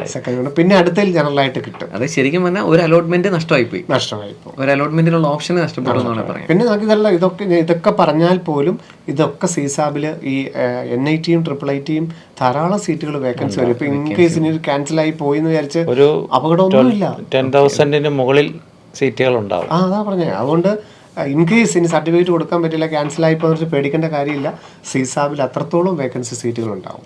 സാർ, ഒരു വിദ്യാർത്ഥി ചോദിക്കുകയാണ്, എൻ്റെ കയ്യിൽ OBC NCL സർട്ടിഫിക്കറ്റ് ഉണ്ട്, ഞാൻ ഇനി ഇൻകം സർട്ടിഫിക്കറ്റ് ഞാൻ കളക്ട് ചെയ്യേണ്ട കാര്യമുണ്ടോ? പ്രത്യേകിച്ചും അവർ ചോദിക്കുകയാണ്, എനിക്ക് ഫീ കൺസെഷൻ കിട്ടിയാൽ താല്പര്യമുണ്ട്, എല്ലാ കാറ്റഗറിക്കും ഫീ കൺസെഷൻ കിട്ടുമോ, എങ്ങനെയാണ് അതിൻ്റെ ഒരു നടപടികളാണ് ചോദിക്കുന്നത്. നമുക്ക് ഈ ജോസ സീറ്റ് ലൊക്കേഷൻ്റെ 6 റൗണ്ടിലും ഇൻകം സർട്ടിഫിക്കറ്റിൻ്റെ ആവശ്യമില്ല. OBC സർട്ടിഫിക്കറ്റ് നോൺ ക്രിമിനലിൻ്റെ ആവശ്യം മാത്രമേ ഉള്ളൂ. 6ാമത്തെ റൗണ്ട് കഴിയുമ്പോഴാണ് നമ്മൾ പാർഷ്യൽ സീറ്റ് ലൊക്കേഷൻ ഫീസ് അടയ്ക്കേണ്ടതും കോളേജിന്റെ വെബ്സൈറ്റ് വഴി നമ്മൾ IIT ആണെങ്കിൽ 6ാമത്തെ റൗണ്ട്, NIT ആണെങ്കിൽ സീസാബിന് ശേഷവുമാണ് അതാത് സൈറ്റുകൾ വഴി ബാക്കിയുള്ള കാര്യങ്ങൾ നമ്മൾ ചെയ്യേണ്ടത്. അവിടെയാണ് 5 ലക്ഷത്തിൽ താഴെയുള്ളവരും അല്ലെങ്കിൽ 1 ലക്ഷത്തിൽ താഴെയുള്ളവരും ഒക്കെ ഇൻകം സർട്ടിഫിക്കറ്റിന്റെ ആവശ്യം വരുന്നത്. കാരണം അവർക്ക് ഫീസ് കൺസെഷൻ 5 ലക്ഷത്തിൽ താഴെയാണെങ്കിൽ 0.25% 25% ഫീസ് അടച്ചാൽ മതി. 1 ലക്ഷത്തിൽ താഴെയാണെങ്കിൽ അവർക്ക് ട്യൂഷൻ ഫീ ഒഴിവാക്കി. നല്ല അവസരമാണ്. പക്ഷെ അവിടെ ഇൻകം സർട്ടിഫിക്കറ്റിന്റെ ആവശ്യം കോളേജ് അഡ്മിഷൻ സമയത്താണ്. അത് കോളേജുകൾ വഴിയാണ് ചെയ്യേണ്ടതെന്നുള്ളത് ഓർത്താൽ മതി. ഫിസിക്കൽ റിപ്പോർട്ടിംഗ് സമയത്ത് ഇൻകം സർട്ടിഫിക്കറ്റ് ഓർത്താൽ മതി. ഇൻകം സർട്ടിഫിക്കറ്റ് ഇത്ര ഡേറ്റിന് ശേഷം ഉള്ളത് വേണം, ഇന്ന ഫോർമാറ്റ് വേണം, അങ്ങനെ വല്ല നിബന്ധനകളും ഉണ്ടോ? ഇൻകം സർട്ടിഫിക്കറ്റ് നമുക്ക് നോർമലി ലഭിക്കുന്ന ഇൻകം സർട്ടിഫിക്കറ്റ് വേണമെന്ന് തന്നെ ഉള്ളൂ. എഴുതി മേടിക്കുന്ന ഫോർമാറ്റ് ആണെങ്കിൽ നമ്മുടെ ബിസിനസ് റൂളിൽ ഫോർമാറ്റ് ഉണ്ട്. ഇപ്പൊ എല്ലാ അക്ഷയ വഴി ഓൺലൈൻ ആയതുകൊണ്ട് ധാരാളം അത് മതിയാകും. അഡ്മിഷൻ എടുക്കുന്ന സമയത്ത് വാലിഡ് ആയിരിക്കും. കാറ്റഗറി സർട്ടിഫിക്കറ്റിനാണ് കൃത്യമായിട്ട് പറയുന്നത്. ഇൻകം സർട്ടിഫിക്കറ്റ് അങ്ങനെ പറയുന്നില്ല. കാരണം ആ ഒരു പർട്ടിക്കുലർ ഇൻസ്റ്റിറ്റ്യൂട്ടിലാണ് അത് വാലിഡേഷൻ നടക്കുന്നത്. അതൊക്കെ നമ്മുടെ കുട്ടികൾ മനസ്സിലാക്കേണ്ടതാണ്. കാരണം ഈ ഫീസ് സ്ട്രക്ചർ ഇത്രയാണെന്ന് പറഞ്ഞാൽ പോലും 5 ലക്ഷത്തിൽ താഴെയാണ്. ഒരു ആവറേജ് ഫാമിലി ആണെന്നുണ്ടെങ്കിൽ 25% ഫീസ് വരുന്നുള്ളൂ. അത് പ്രത്യേകം ശ്രദ്ധിക്കണം. സാർ, ഇനിയൊരു ചോദ്യമുണ്ട്. അതിൻ്റെ ഒരു പ്രായോഗികത എന്താണെന്ന് എനിക്ക് അറിഞ്ഞുകൂടാ, ഒരു പക്ഷേ ചോദിച്ചിരിക്കുന്ന അതുപോലെ തന്നെ ചോദിക്കുവാണ്. സാർ, 2025 അഡ്മിഷൻ സമയത്ത് ഇൻകം 8 ലക്ഷത്തിന് മുകളിൽ, അത് തുടർന്ന് വരുന്ന വർഷങ്ങളിൽ അത് 3 ലക്ഷത്തിലേക്ക് താഴുകയും ചെയ്താൽ, അതായത് ഇൻകം കുറയുന്നു എന്നുള്ളതായിരിക്കാം അവർ ഉദ്ദേശിക്കുന്നത്, അങ്ങനെയാണെങ്കിൽ ഫീസ് ഇളവ് കിട്ടുമോ എന്നുള്ളതാണ്. നമുക്കിപ്പോൾ ഈ എൻട്രൻസ് സംബന്ധിച്ച് ഏത് അഡ്മിഷൻ ആണെങ്കിലും അപേക്ഷിക്കുന്ന സമയത്ത് അല്ലെങ്കിൽ അഡ്മിഷൻ എടുക്കുന്ന സമയത്ത് എന്താണ് നമ്മുടെ സ്റ്റാറ്റസ് എന്നുള്ളത് മാത്രമേ നോക്കുകയുള്ളൂ. ഇപ്പോൾ OBC ആണെങ്കിലും പിറ്റീട് വർഷം OBC അല്ലാതായി കഴിഞ്ഞാൽ അല്ലെ ഇൻകം കൂടുകയോ കുറയോ ചെയ്താൽ അതൊന്നും നമ്മളെ ബാധിക്കില്ല. അഡ്മിഷൻ എടുക്കുന്ന സമയം ജൂലൈ 25 അല്ലെ ആഗസ്റ്റ് 10 നമ്മൾ അഡ്മിഷൻ എടുക്കുമ്പോൾ 2025 ഓഗസ്റ്റിൽ എന്താണോ നമ്മളുടെ സ്റ്റാറ്റസ് അതാണ് തുടർന്നുള്ള 4 വർഷം. ചുരുക്കി പറഞ്ഞാൽ പേരൻസ് അപ്ലൈ ചെയ്യുന്ന സമയത്ത് ഹൈലി പെയ്ഡ് ആണ്. 2 വർഷം കഴിയുമ്പോൾ 2 വർഷം കഴിയുമ്പോൾ ജോലി പോയാൽ അപ്പം പിന്നീട് ദരിദ്രനാവും എന്നുള്ള ഒരു രീതിയിലാണ്. പിന്നെ അഡ്മിഷൻ ഒരിക്കലും ആ കോളേജുകൾക്കൊന്നും ചെയ്യാനായിട്ട് ടൈം ഓഫ് അഡ്മിഷൻ അതൊരു റൂളിന്റെ ഭാഗമായിട്ടാണ്. ഇങ്ങനെ ഒരു ചോദ്യത്തിന് പ്രായോഗികതയുണ്ട് 100%. എനിക്ക് ആദ്യം ഒന്നും മനസ്സിലായില്ല എന്താണ് ഉദ്ദേശിക്കുന്നത്. ഒത്തിരി പേരുണ്ട്. കാരണം റിട്ടയർമെന്റ് ഒക്കെ ആവും. അപ്പം ഈ വരുമാനം താഴോട്ട് വരുമ്പോൾ അതെ, ചിലർക്ക് പ്രൊമോഷൻ കിട്ടിയിട്ട് OBC വെളിയിൽ പോകും. അപ്പോഴൊക്കെ പേടിക്കുക. അതൊന്നും ചെയ്യണ്ട. അഡ്മിഷൻ സമയത്ത് എന്താണോ അവരുടെ സ്റ്റാറ്റസ് അതായിരിക്കും അടുത്ത 4 വർഷം. സാർ, ഒരു വിദ്യാർത്ഥി ചോദിക്കുകയാണ്, JEE രജിസ്ട്രേഷൻ ടൈമിൽ അപ്ലോഡ് ചെയ്ത OBC NCL സർട്ടിഫിക്കറ്റിൽ ഇഷ്യൂ ചെയ്ത ഡേറ്റ് എന്ന് പറയുന്നത് നവംബർ 2024. അതേ സെയിം OBC NCL സർട്ടിഫിക്കറ്റ് തന്നെയാണോ അലോട്ട്മെന്റ് ടൈമിൽ യൂസ് ചെയ്യേണ്ടത്, അതോ പുതിയ OBC NCL സർട്ടിഫിക്കറ്റ് വേണോ? ഒരു പ്രത്യേകം ചോദിച്ചിട്ടുണ്ട്, April 1, 2025 ശേഷമുള്ളത് വേണോ എന്നുള്ളതാണ് ചോദ്യം. നമുക്ക് നാളിതുവരെ ജോസ സീറ്റ് ലൊക്കേഷനിൽ നിർബന്ധമായിരുന്നു ആ April 1 ശേഷമുള്ള സർട്ടിഫിക്കറ്റ് നിർബന്ധമാണെന്നുണ്ടായിരുന്നു കഴിഞ്ഞ വർഷം വരെ. ഈ വർഷം ഈ ബിസിനസ് റൂൾ കഴിഞ്ഞ ദിവസം വന്നപ്പോഴാണ് കാതലായൊരു മാറ്റം അവർ പറഞ്ഞിരിക്കുന്നത്. അപ്പോൾ അത് നമ്മൾ മുമ്പ് പറഞ്ഞതുപോലെ തന്നെ ഇപ്പം നവംബറിൽ എടുത്ത സർട്ടിഫിക്കറ്റാണ്, തീർച്ചയായിട്ടും അടുത്ത നവംബർ വരെ 1 വർഷം വാലിഡിറ്റി ആ സർട്ടിഫിക്കറ്റ് മതിയാവും. JEE അഡ്വാൻസ്ഡ് IITകളിലാണ് നമുക്ക് അഡ്മിഷൻ കിട്ടുന്നതെങ്കിൽ ജൂലൈ 25 വരെ വാലിഡുള്ള സർട്ടിഫിക്കറ്റ് എല്ലാം സ്വീകരിക്കും. NITകളിലോ IIITകളിലോ ആണെങ്കിൽ ആഗസ്റ്റ് 10 വരെയുള്ള വാലിഡ് ആയിട്ടുള്ള സർട്ടിഫിക്കറ്റുകളെല്ലാം സ്വീകരിക്കും. പക്ഷെ നമ്മൾ ചെയ്യേണ്ടത്, നമുക്ക് ഈ സർട്ടിഫിക്കറ്റിനെ കുറിച്ച് അതിൻ്റെ ഒപ്പിട്ടിരിക്കുന്ന ആരാണ്, അതിൻ്റെ ഫോർമാറ്റ് കറക്റ്റ് ആണോ എന്നുള്ളത് നമുക്കറിയില്ല. പലപ്പോഴും നമുക്ക് പറ്റുന്നത്, നമ്മൾ സീറ്റ് അലോക്കേറ്റ് ചെയ്തു, നമ്മൾ സർട്ടിഫിക്കറ്റുകളെല്ലാം അപ്ലോഡ് ചെയ്തു, നമ്മൾ പേയ്മെൻറ്റും അടച്ചു, നമ്മൾ പിറ്റേ ദിവസം കുറി നോക്കാതെ പോകും. നമ്മൾ ഡെയിലി ജോസ സീറ്റ് ലൊക്കേഷൻ്റെ കുറി നോക്കണം. കുറി നോക്കുമ്പോൾ മിക്കവാറും ഉണ്ട് OBC NCL ഫോർമാറ്റ് ശരിയല്ല, ഡേറ്റ് കറക്റ്റ് അല്ല, സൈൻ ചെയ്തിട്ടില്ല. ഇൻ കേസ് റയറാണ്. മിസ്റ്റേക്കുകൾ ഉണ്ടെങ്കിൽ ഞാനത് കുട്ടികളോട് പറയുന്നത് നമ്മൾ മരുന്ന് കഴിക്കുന്ന പോലെ രാവിലെ ഉച്ചയ്ക്കും വൈകിട്ടും. തീർച്ചയായിട്ടും 100%. കാരണം 2 ദിവസം നോക്കിയാൽ മതി. 2 ദിവസം നോക്കിയാൽ മതിയോ? അന്നത്തെ നമുക്കറിയാമല്ലോ, നമുക്ക് അലോട്ട്മെന്റ് കിട്ടും. ചെയ്തിട്ട് 2 ദിവസം അതെ, അപ്ലോഡ് ചെയ്തിട്ട് നമുക്ക് ഉടനെ തന്നെ 2 ദിവസത്തിനകം ഏതായാലും വരും. ശരിക്കും പറഞ്ഞാൽ അത്രമാത്രം ഫാസ്റ്റ് ആണല്ലേ ഈ പ്രോസസ്സ്? കാരണം ആ ഇൻസ്റ്റിറ്റ്യൂട്ടിലാണ് നോക്കുന്നത്. ഇപ്പം അതിന്റെ ആ സിസ്റ്റം നമുക്ക് ഏത് ഇൻസ്റ്റിറ്റ്യൂട്ടിലാണോ നമുക്ക് അഡ്മിഷൻ കിട്ടുന്നത് നമ്മൾ അങ്ങോട്ടേക്കാണ്. ഇന്ത്യയിലുള്ള അത്രത്തോളം ഇൻസ്റ്റിറ്റ്യൂട്ടുകളുടെ എല്ലാ പ്രൊഫസേഴ്സ് ഫാക്കൽറ്റീസ് എല്ലാം അലേർട്ടായിട്ടിരിക്കുകയാണ്. അലോട്ട്മെന്റ് വന്നു കഴിഞ്ഞാൽ അതാത് NIT കിട്ടിയവരുടെ സർട്ടിഫിക്കറ്റുകൾ അവരാണ് വെരിഫൈ ചെയ്യുന്നത്. IIT ആണെങ്കിൽ അവരാണ് വെരിഫൈ ചെയ്യുന്നത്. അതുകൊണ്ട് NIT നിന്ന് IIT IIT നിന്ന് NIT സിസ്റ്റം ചേഞ്ച് ചെയ്ത സർട്ടിഫിക്കറ്റ് ഒരിക്കൽ കൂടി അപ്ലോഡ് ചെയ്യുകയും ചെയ്യണം. പക്ഷേ ഈ പേയ്മെന്റ്, അതുപോലെ പേയ്മെന്റ്, അതുകൊണ്ട് തന്നെയാണ് ഈ പേയ്മെന്റ് നേരത്തെ ചെയ്യാന്നുള്ളൊരു ഓപ്ഷൻ വന്നത്. പണ്ട് 2 വർഷം മുമ്പ് വരെയൊക്കെ പേയ്മെന്റ് ചെയ്തിട്ട് സക്സസ് ആയി, കാരണം അക്കൗണ്ടിൽ നിന്ന് പൈസ പോയി, അപ്പം സക്സസ് ആയി എന്ന് വിചാരിച്ചിരിക്കും, പിന്നെ നോക്കുകയല്ല. പക്ഷേ അടുത്ത അലോക്കേഷൻ വരുമ്പോഴാണ് യു ഹാവ് നോ അലോട്ട്മെന്റ് എന്ന് പറയുമ്പോഴാണ് തലേ പേയ്മെന്റ് അടച്ചത് സക്സസ് ആയില്ല എന്നറിയുന്നത്. ഇത്തവണ അതിന് പകരം വേണം ആദ്യം തന്നെ പേയ്മെന്റ് ചെയ്യാം. ജൂലൈ 12 നേരത്തെ തുടങ്ങാം. ജൂൺ 12 മുമ്പ് തന്നെ പേയ്മെന്റ് അങ്ങ് അടച്ചിട്ടേക്കാം. 30,000 രൂപ അടച്ചിട്ടേക്കാം, ഒരു കുഴപ്പമില്ല. അപ്പം ആ പേയ്മെന്റ് അടയ്ക്കുന്ന സമയത്ത് അത് സക്സസ് ആയോ, ഇനി അപ്പോഴാണ് പേയ്മെന്റ് അടയ്ക്കുന്നതെങ്കിൽ സക്സസ് ആയോ എന്ന് നോക്കണം കൃത്യമായിട്ടും. സർട്ടിഫിക്കറ്റുകൾ അപ്ലോഡ് ചെയ്താൽ അന്നും പിറ്റേ ദിവസവും ഒരു 3 നേരമെങ്കിലും റെഗുലർ ആയിട്ട് ചെക്ക് ചെയ്യണം, ഒരു കുറി വന്നിട്ടുണ്ടോ. അത് വേറെ ആർക്കും പാസ്വേഡ് കൊടുത്ത് ചെയ്യുകയും ചെയ്യില്ല. പ്രധാനപ്പെട്ട കാര്യമാണ്. നമ്മളെല്ലാം ഈ അക്ഷയ വഴി ചെയ്യുന്നതുകൊണ്ട് യാതൊരു കുഴപ്പവുമില്ല. പക്ഷേ ഇത് റെഗുലറായിട്ട് വാച്ച് ചെയ്യണ്ടേ? നമുക്ക് വീട്ടിൽ സിസ്റ്റം ഉണ്ടെങ്കിൽ നമുക്ക് സുഖമായിട്ട് നമ്മുടെ ഇത് നോക്കാം. മൊബൈൽ നോക്കിക്കഴിഞ്ഞാൽ കാണത്തുമില്ല. മൊബൈലിൽ നമ്മൾ പല അലേർട്ടുകളും കാണില്ല. അതുകൊണ്ട് ഒന്നുകിൽ ടാബ്, മെയിലോ ഒന്നും വിടുവൊന്നുമില്ല, ഒന്നുമില്ല. നമ്മുടെ കാൻഡിഡേറ്റ് ലോഗിന് കയറി നമ്മൾ നോക്കുകയാണ് ചെയ്യുന്നത്. SMS മെയിലോ ഒന്നും ഉണ്ടാവും. പിന്നെ നമുക്ക് എന്തെങ്കിലും ഡൗട്ട് ഉണ്ടെങ്കിൽ നമുക്ക് ഹെൽപ്പ് ഡെസ്കുകളുണ്ട്. നമ്മളെ സംബന്ധിച്ച് കേരളത്തിന് 2 ഹെൽപ്പ് ഡെസ്ക് വരുന്നുണ്ട്. നമ്മുടെ കാലിക്കറ്റ് NIT IIT സംബന്ധിച്ച്, അല്ലെ GFT 3, അല്ലാതെ NIT പ്ലസ് സിസ്റ്റം സംബന്ധിച്ച് നമുക്ക് കാലിക്കറ്റ് NIT-ലും IIT-കളെ സംബന്ധിച്ച് പാലക്കാട് IIT-ലും. പലർക്കും നമുക്ക് സംശയം ഇംഗ്ലീഷിൽ തന്നെ വേണോ അതോ ഹിന്ദി തന്നെ വേണോ, മലയാളത്തിൽ അതാ ഞാൻ പറഞ്ഞത്, എന്തൊരു സ്മൂത്ത് ആയിട്ടാണ് അവർ കാര്യങ്ങൾ പറഞ്ഞു തരുന്നത്. ഫോൺ എടുക്കാതിരിക്കുന്നില്ല, കൃത്യമായിട്ട് ഫോൺ എടുത്തിരിക്കും, അതിന് മറുപടി പറഞ്ഞിരിക്കും. നമുക്ക് ഇൻ കേസ് ഒരു അബദ്ധം പറ്റിയാൽ അത് റെക്ടിഫൈ ചെയ്യാനുള്ള സമയം നമുക്ക് തരും. അതുകൊണ്ട് ഒരു തരത്തിലും അലോട്ട്മെന്റിനെ നമ്മൾ വായിക്കണം, പക്ഷെ നമ്മൾ റെഗുലറായിട്ട് വാച്ച് ചെയ്യണം എന്നുള്ളൊരു അഭ്യർത്ഥന എല്ലാവരും ഉണ്ട്. ഓക്കെ സാർ, ഒരു ചോദ്യം ചോദിച്ചിരിക്കുന്നത്, അതായത് കുറച്ചധികം വിദ്യാർത്ഥികൾ ചോദിച്ചിരിക്കുന്ന ഒരു കാര്യമാണ്. സാർ, ഇതുവരെ ആവശ്യമുള്ള സർട്ടിഫിക്കറ്റിനെ കുറിച്ച് ഒന്നും കൂടെ പറയാമെന്നുള്ള. കാരണം ഒരു പക്ഷേ നമ്മൾ പല വീഡിയോകളിലും പറഞ്ഞിട്ടുണ്ട്, എന്നാലും അവർക്കതങ്ങ് പൂർണ്ണമായിട്ടങ്ങ് തൃപ്തിയാകുന്നില്ല. ഏതൊക്കെ ഡോക്യുമെന്റ്സ് ആണ് ഒരു വിദ്യാർത്ഥി കരുതി വെക്കേണ്ടത്? ക്ലാസ് 10ന്റെ മാർക്ക് ലിസ്റ്റ്, അതിന്റെ ഉദ്ദേശം നമ്മുടെ ഡേറ്റ് ഓഫ് ബർത്ത് അറിയാന്നുള്ളതാണ്. ഡേറ്റ് ഓഫ് ബർത്ത് ഇനി അതില്ലെങ്കിൽ ആധാർ എടുക്കാം. ആധാറിൽ ഡേറ്റ് ഓഫ് ബർത്ത് ഉണ്ടെങ്കിൽ അപ്പോൾ ഏതെങ്കിലും ഒന്ന് മതി. ഡേറ്റ് ഓഫ് ബർത്ത് ആണ് നമ്മുടെ പർപ്പസ്. പിന്നെ ക്ലാസ് 12ന്റെ വേണം. ക്ലാസ് 12ന്റെ 2 കാര്യങ്ങൾക്ക് എടുക്കാം. ഒന്ന് 75% മാർക്ക്, അല്ലെങ്കിൽ ടോപ്പ് 20% പറഞ്ഞിരിക്കുന്നത്. അപ്പോൾ അതിന് വേണ്ടിയിട്ടും 2 നമ്മുടെ സ്റ്റേറ്റ് ഓഫ് എലിജിബിലിറ്റി, നമ്മൾ ഏത് സ്റ്റേറ്റ്. ഇപ്പോൾ നമുക്ക് കാലിക്കറ്റ് NIT നമ്മുടെ ഹോം സ്റ്റേറ്റ് ആകണമെങ്കിൽ തീർച്ചയായിട്ടും ആ കുട്ടി കേരളത്തിലോ ലക്ഷദ്വീപിലോ പഠിച്ചിരിക്കണം.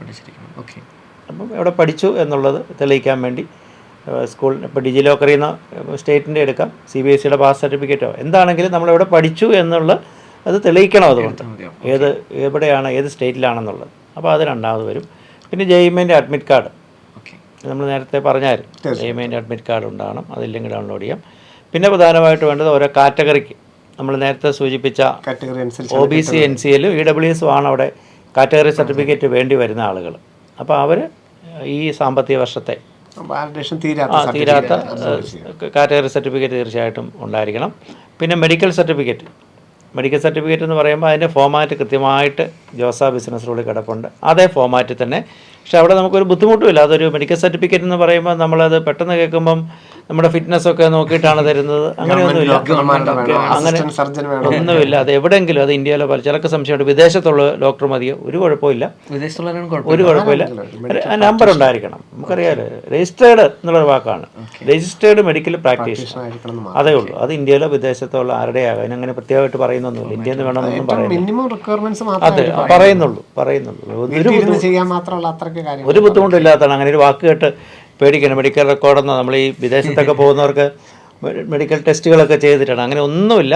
പോയാൽ നമുക്ക് ഉടൻ തന്നെ അത് കിട്ടും. അത് ഗവൺമെൻറ്റിലോ പ്രൈവറ്റിലോ പോയാൽ മതി, ഒരു ബുദ്ധിമുട്ടില്ല. മെഡിക്കൽ സർട്ടിഫിക്കറ്റ് റീഫണ്ടുമായിട്ട് ബന്ധപ്പെട്ട് അതെ, റീഫണ്ടിന് വേണ്ടിയിട്ട്, റീഫണ്ട് ആവശ്യം വന്നാൽ അതിന് വേണ്ടിയിട്ട് നമ്മുടെ ഒന്നുകിൽ നമ്മുടെ പാസ്ബുക്കിൻ്റെ, അത് കുട്ടിയുടെ അക്കൗണ്ട് ആകാം, പേരൻറ്റിൻ്റെ ആകാം, ജോയിൻ്റ് ആകാം, ഓക്കെ. ആരുടെയാണെങ്കിലും കുഴപ്പമില്ല, നമുക്ക് പൈസ അങ്ങോട്ടേ വരുവുള്ളൂ. കോഡും ബ്രാഞ്ച് നെയിമും ഒക്കെ കൃത്യമായിട്ട് മനസ്സിലാകുന്ന രീതിയിൽ ഫ്രണ്ട് പേജ് അല്ലെങ്കിൽ ക്യാൻസൽ ചെയ്യുന്ന ചെക്കിന്റെ ലീഫ് അത് അപ്ലോഡ് ചെയ്യണം. ഇത്രയാണ് പ്രധാനപ്പെട്ട മെയിൻ ആയിട്ടുള്ളത്.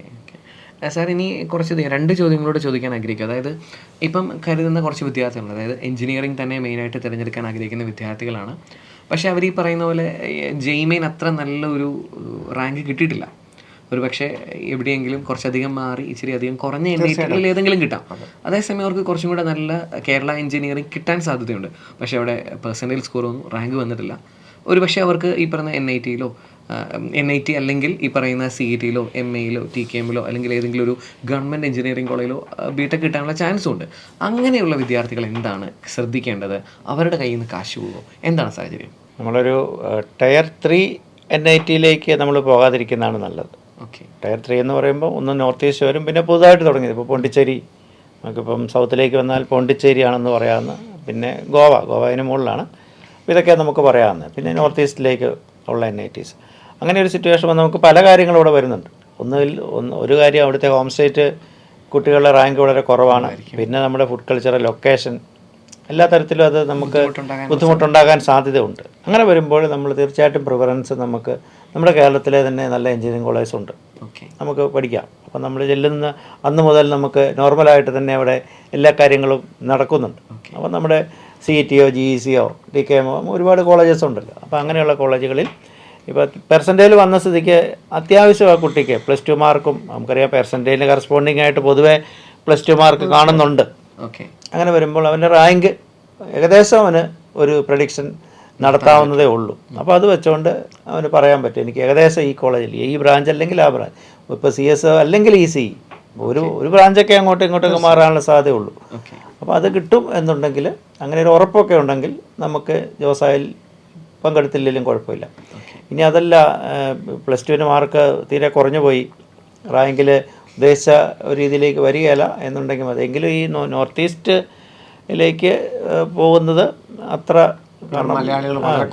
ജെയ്മെയിന് അത്യാവശ്യം റാങ്ക് കിട്ടിയ കുട്ടി തീർച്ചയായിട്ടും കീമിൽ നന്നായിട്ട് സ്കോർ ചെയ്തിട്ടുണ്ട്. അതിന്റെ നമ്മുടെ ടൈം ഷെഡ്യൂൾ പറയുകയാണെങ്കിൽ ഇപ്പം മാർക്ക് എൻട്രി ഉണ്ട്, 4-ാം തീയതി വരെ ദീർഘിപ്പിച്ചിട്ടുണ്ട്. നോർമലി അതൊന്നും കൂടെ ഒരു വെരിഫിക്കേഷൻ വരുന്നുണ്ട്. ഒരു 15-ാം തീയതി 20-ാം തീയതി ഇടയ്ക്ക് normally Kerala engineering rank publish ചെയ്യും. സാർ, ഇനി വരുന്നത് നോർമലൈസ്ഡ് സ്കോർ ആണോ അതോ കറക്റ്റ് റാങ്ക് ആയിട്ട് തന്നെയാണ്? അല്ല, ഇനി ഒരു നോർമലൈസ്ഡ് സ്കോർ രണ്ടിന്റെയും കൂടെ ഒരുമിച്ച് ഒന്നും കൂടെ കാണിക്കും. 300-ലും ആയിട്ട് കാണിക്കും. അത് കൺഫേം ചെയ്യണമെന്നില്ല, പക്ഷെ നമുക്ക് വെരിഫൈ ചെയ്യണം എന്തെങ്കിലും ഒരു കറക്ഷൻ ഉണ്ടോ എന്നറിയാൻ വേണ്ടി. ഇപ്പം അത് കൺഫേം ചെയ്യണം നിർബന്ധമുണ്ട്. പക്ഷെ അടുത്ത വെരിഫിക്കേഷൻ നമ്മുടെ ഒരു അവയർനെസ്സിന് വേണ്ടിയിട്ട് ഇടുന്നതാണ്. എന്തെങ്കിലും ഒരു സംശയം ഉണ്ടോ ഒന്നും കൂടെ കയറി നോക്കാം. അതിനുശേഷം കേരള എഞ്ചിനീയറിംഗ് റാങ്ക് എന്താണെങ്കിലും ഒരു 20-ാം തീയതിയോട് കൂടി എന്താണെങ്കിലും കേരള എഞ്ചിനീയറിംഗ് റാങ്ക് വരും. അതിൻ്റെ ഫസ്റ്റ് അലോക്കേഷൻ എന്താണെങ്കിലും ഒരു ജൂലൈ 20-നുള്ളിൽ 2 അലോട്ട്മെൻറ്റെങ്കിലും കേരള എഞ്ചിനീയറിംഗ് നടക്കും. അപ്പം നമുക്ക് ജോസായിൽ നിന്ന് ക്വിറ്റ് ചെയ്യാൻ ആവശ്യം സമയമുണ്ട്. ഇൻ കേസ് നമ്മൾ ജോസായിൽ പങ്കെടുത്തുവെങ്കിൽ പോലും കേരള എഞ്ചിനീയറിംഗ് നമ്മളൊരു ടോപ്പായിട്ട് കിട്ടിക്കഴിഞ്ഞാൽ നമ്മളുടെ ഈ രജിസ്ട്രേഷൻ ഫീസ് മാത്രമേ നമുക്ക് നഷ്ടപ്പെടുകയുള്ളൂ. നമുക്ക് തീർച്ചയായിട്ടും എക്സിറ്റ് ഓപ്ഷൻ എടുക്കാം, ക്വിറ്റ് ചെയ്യാനുള്ള ഓപ്ഷൻ ഉണ്ട്. അതുകൊണ്ട് നമ്മൾ മുമ്പ് മെഡിക്കലുകാരോട് പറഞ്ഞതുപോലെ തന്നെ കിട്ടിയ സാധ്യത ഒരിക്കലും കളയരുത്. നമ്മൾ ജോസയിൽ പങ്കെടുത്തിട്ട് കേരളയുടെ ഒരു ഫസ്റ്റ് അലോട്ട്മെന്റ് ഒക്കെ വന്നു കഴിയുമ്പോൾ, അല്ലെങ്കിൽ കേരള റാങ്ക് വരുമ്പോൾ തന്നെ നമുക്ക് വ്യക്തമായിട്ട് ഇല്ലെങ്കിൽ ഫസ്റ്റ് അലോട്ട്മെന്റ് വന്നു കഴിയുമ്പോൾ ക്വിറ്റ് ചെയ്യാം. ഏത് അലോട്ട്മെന്റിലും ക്വിറ്റ് ചെയ്യാം. ജോസയുടെ ഏത് അലോട്ട്മെന്റിലും ക്വിറ്റ് ചെയ്യാം. ഫസ്റ്റ് അലോട്ട്മെന്റ് പ്രഖ്യാപിച്ചു കഴിയുമ്പോൾ തന്നെ അവർ വരുന്നത് ഓരോ അലോട്ട്മെന്റിലും വേണം ക്വിറ്റ് ചെയ്യാനുള്ള അവസരമുണ്ട്. അപ്പോൾ അതൊന്നും വളരെ എളുപ്പമാണ്. അതുകൊണ്ട് എല്ലാം ഓൺലൈൻ വഴി തന്നെ നമുക്ക് ചെയ്യാം.